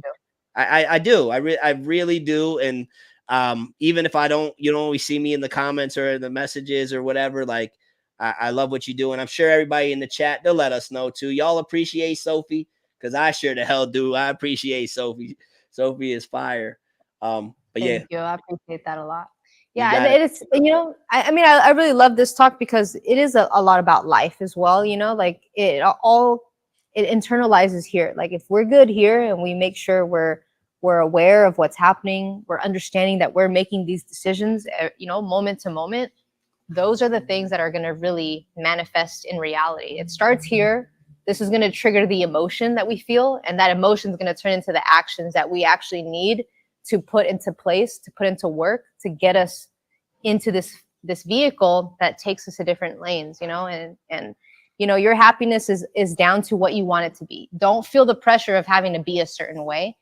Everyone has different goals, different situations, and you just got to position yourself towards something you don't need to take a break from, right? So like it kind of goes back into a work-life balance. A lot of my work is most of my life, and that's because I enjoy what I do. So yeah, if I put in 60 to 80 hours a week, 100 hours, whatever that is, like I'm happy to do it, because it fuels me and it challenges me every day. Like I don't look for things that are comfortable and stagnant. Like I think the idea of growing, not as only as a barber, but as a human being, is being able to reach your higher potential. Like you're put on this earth, and sometimes we get reminders where things are challenging, and you realize life is a blessing, and it can be taken from us at any moment. Even during the pandemic, we dealt with it a little bit of not being able to work and be a barber. Like in LA, where you could only cut hair for 2 months out of the whole year. And in those 2 months, you had to be like outside in a parking lot in an unrealistic situation. Like no one's trying to do a fade in the hot summer sun. But in that moment, I had an option to evolve or just do nothing. And, in that time, I took that time to really build onto my video production skills. And now I'm so happy to be able to do both. And I had more time in that time frame. So just, being conscious of like where you're spending your time, where you spend the most time is what's going to grow, right? So just think about those things and look at your day to day, like where are you spending the most time? Because that's ideally the thing that's going to grow the most, because of your continuous focus. And just knowing like there's endless opportunities for us, especially here in the United States. Like there's no excuse to not be able to do what you enjoy and build onto what you love, so that you don't have to take a break from it. And at the end of the day, you want to be happy, right? You want to feel good about what you do. And when you get to do that, I think naturally the energy and the frequency you live on just brings more of that goodness back into your life. So I feel like you're happy doing what you're doing. I'm happy doing what I'm doing. And it makes you want to continue doing and helping other people, because you feel good and you feel blessed. But it's taking a lot of self-development. It's taken a lot of those personal challenges and struggles to get past, so that you can actually embrace the outside stuff, right? We fix here, and then we can improve everything else around us to where now you're living in harmony because it feels like a happy place to be here. And that, and you know, we all have different darknesses that we deal with. And I think my early adulthood was really difficult, but that's the thing. It's like, you got to take action in any direction. Just take action, because that's going to be the thing that allows you to grow. Being still is the issue. Just do something somewhere. Just move ahead, even if it's a little bit. It's going to make a huge difference over time. Yeah, I very, very well said. And I'm in a similar space where it's just like everything I do throughout the day, you know, not everything, but, you know, it's generalization, but I'm very happy doing what I do, you know, like you said, editing a video or creating some content. I look at that like it's my video game. I don't play video games. That's my video game. I could do that all day, you know, go live on Instagram, do this. I could talk to Sophie for 6 more hours. Like I just enjoy doing this, right? And you know, I think we are fortunate to be in the United States and to be in a time in life where you can really live a life where you can do things that make you happy on a day-to-day basis and create an income around that supports that, right? So then you're not only doing things that make you happy, but you're able to pay your bills and take care of your family, you know, and things like that. So I always recommend do your best to pay attention to what you find yourself passionate doing, and then just chase that, and then also educate yourself on different ways that you can even earn a living doing those things. And then next thing you know, you're living a life chasing your passions, spending time doing the things that make you happy, and you're able to, you know, pay your bills and also make sure you're focusing on all the blessings in your life. I was actually talking to my cousin the other day, right? He's booking a trip. He's taking his daughters to Disney World, right? And we're sitting in the barber shop, and we always troll each other, right? But he was telling me how I'm all frustrated. He's all frustrated. I'm like, what's wrong with you? He's like, I just had to spend all this money. I'm like, spend money on what? And he's like, I had to book these flights, and I had to book the Airbnb, and I got to pay for the tickets, and you know, it just cost so much money. I said, bro, I understand what you're saying. I said, but think about this, bro. You're taking your kids to Disney World. Yeah, like you're taking your family on a vacation. I said, aren't you grateful you're in a position to do that? Aren't you grateful that you're in a position to be able to book those flights and book that nice Airbnb and be able to have the money to pay to take your kids to Disney World, bro? And he's like, I feel you. It's just, I said, I feel you too, bro. And I get you're trying to stay in that state of being annoyed, but my man, you're complaining about being able to take your kids to Disney World. Be grateful, bro. There's so many people that would in a heartbeat trade shoes with you to be able to do what you're doing, you know. And it slowly start seeing move from like, you're right. But then I had my own encounter the other day. My dog, I just had to get my dog surgery. This dude swallows a bone. He swallows a bone that won't pass. So, you know, the vet wants us to try to do an IV that hopefully makes it pass. If that doesn't work, we got to give him surgery. We didn't have pet insurance at the time. This was just the other day. We got pet insurance now. Could have used it the other day. But either way, it ended up costing like $8,000 to get him surgery and get the bone removed, right? Now, a couple things. Number one, prior to him getting the surgery, if you would have asked me if I was going to spend $8,000 to get a dog surgery, I probably would have been like, I don't know if I'm spending that type of money to save the dog, right? But then that day comes, guys, and it's your man Greg. He's your man's, and it's your people's, and you get. It's like I'm gonna do whatever I got to do to make sure he's good, right? So I spend the money. But anyway, I found myself, of course, being a little annoyed and frustrated and sad that I had to spend that amount of money to do the surgery. But then at the same time, I reminded myself, like, bro, I could do it. Like, I'm in a position to do it, right? Like, shouldn't I be grateful that I don't have to put my dog down because I'm in a position to be able to do this? You know, so it was a perspective shift where it was just that reminder, like, bro, be grateful, be thankful, you know, and each and every day and every moment we have a million things we could be thankful for. So to any of you guys listening to this that might be experiencing some dark moments and some hard times, you know, check the things you're focusing on in the moment, and you're focusing on things that you got to focus more on blessings and the things you're grateful for and thankful for. And I can see you want to say something. So it reminds me, because I always reflect back to books or podcasts, but yeah, there's this list I used to do kind of in that time when you are feeling, I don't know, like just maybe 50-50 on your mood, but like building a list every morning. Because in the morning you have the most willpower because you're fully rested and you have the most energy to do everything that you need to do. So usually they tell you to prioritize your most important tasks first, because you have the most optimal energy in that time frame, right? But what helps you also too is to create a list of things you're grateful for, physical things and emotional things. So a list of 2 columns that you can write.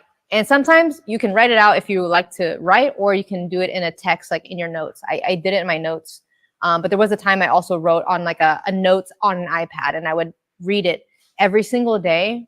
But you have to believe it with like full conviction. So put your full energy and intention into it. Things you're grateful for. My ability to walk, that I have 2 working hands, 2 arms, whatever it is. Emotionally, I love that I'm able to care about people. I love that I'm able to, take people out to lunch or whatever. Like, you just think of things that are physical and emotional, and you make that list and you read it every morning, and you feel and you get your state of appreciation to start off your day. I'm telling you, it'll change the way you feel for the rest of your day, because you're going to feel grateful to start it off. That it'll change the tune of everything you're going to feel that day. If someone is struggling with that, I want you to try it and tell me how that goes. I love that, because think about the times where you wake up on the wrong side of the bed, right? Or something happens early and now it's like the whole day is ruined, you know? So if you start off on a positive energy like that, note. I love that. How many of y'all in the chat are going to start doing that? That's dope. It's just, you're right. You start yourself off with the right energy, focusing on the right things.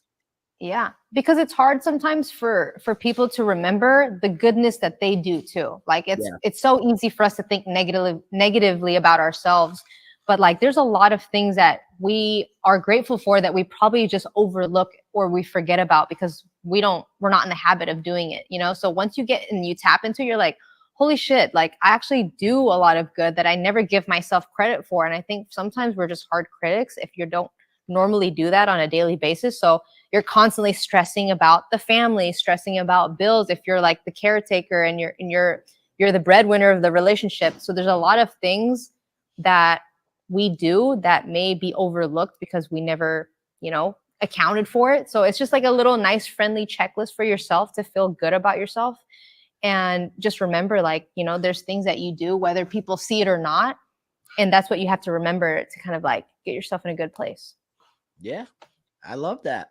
I think sometimes we're afraid to go there because it's almost like, it's like it's hard to really pat yourself on the back sometimes, right? Because people, it's however they frame it's like, got to stay humble, or it's like hard to like pat yourself on the back sometimes. So I think it's much needed and is necessary, and it's helpful. So I think it's within you finding that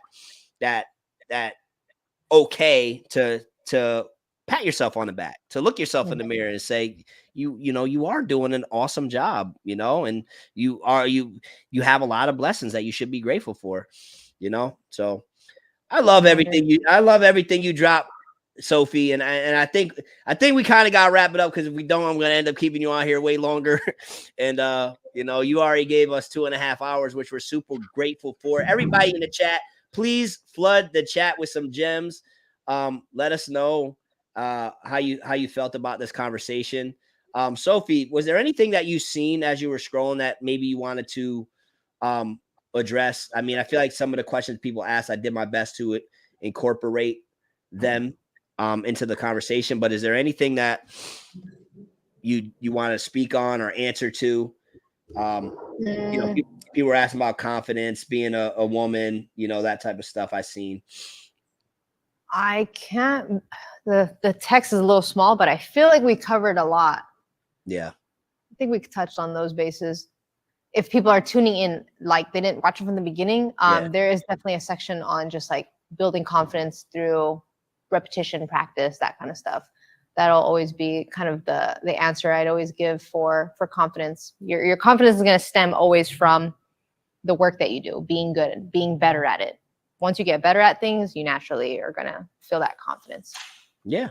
And putting yourself in situations that you don't feel confident in. Just put yourself in the situation. And once you come out on the other side, you're going to be like, oh, that wasn't that bad.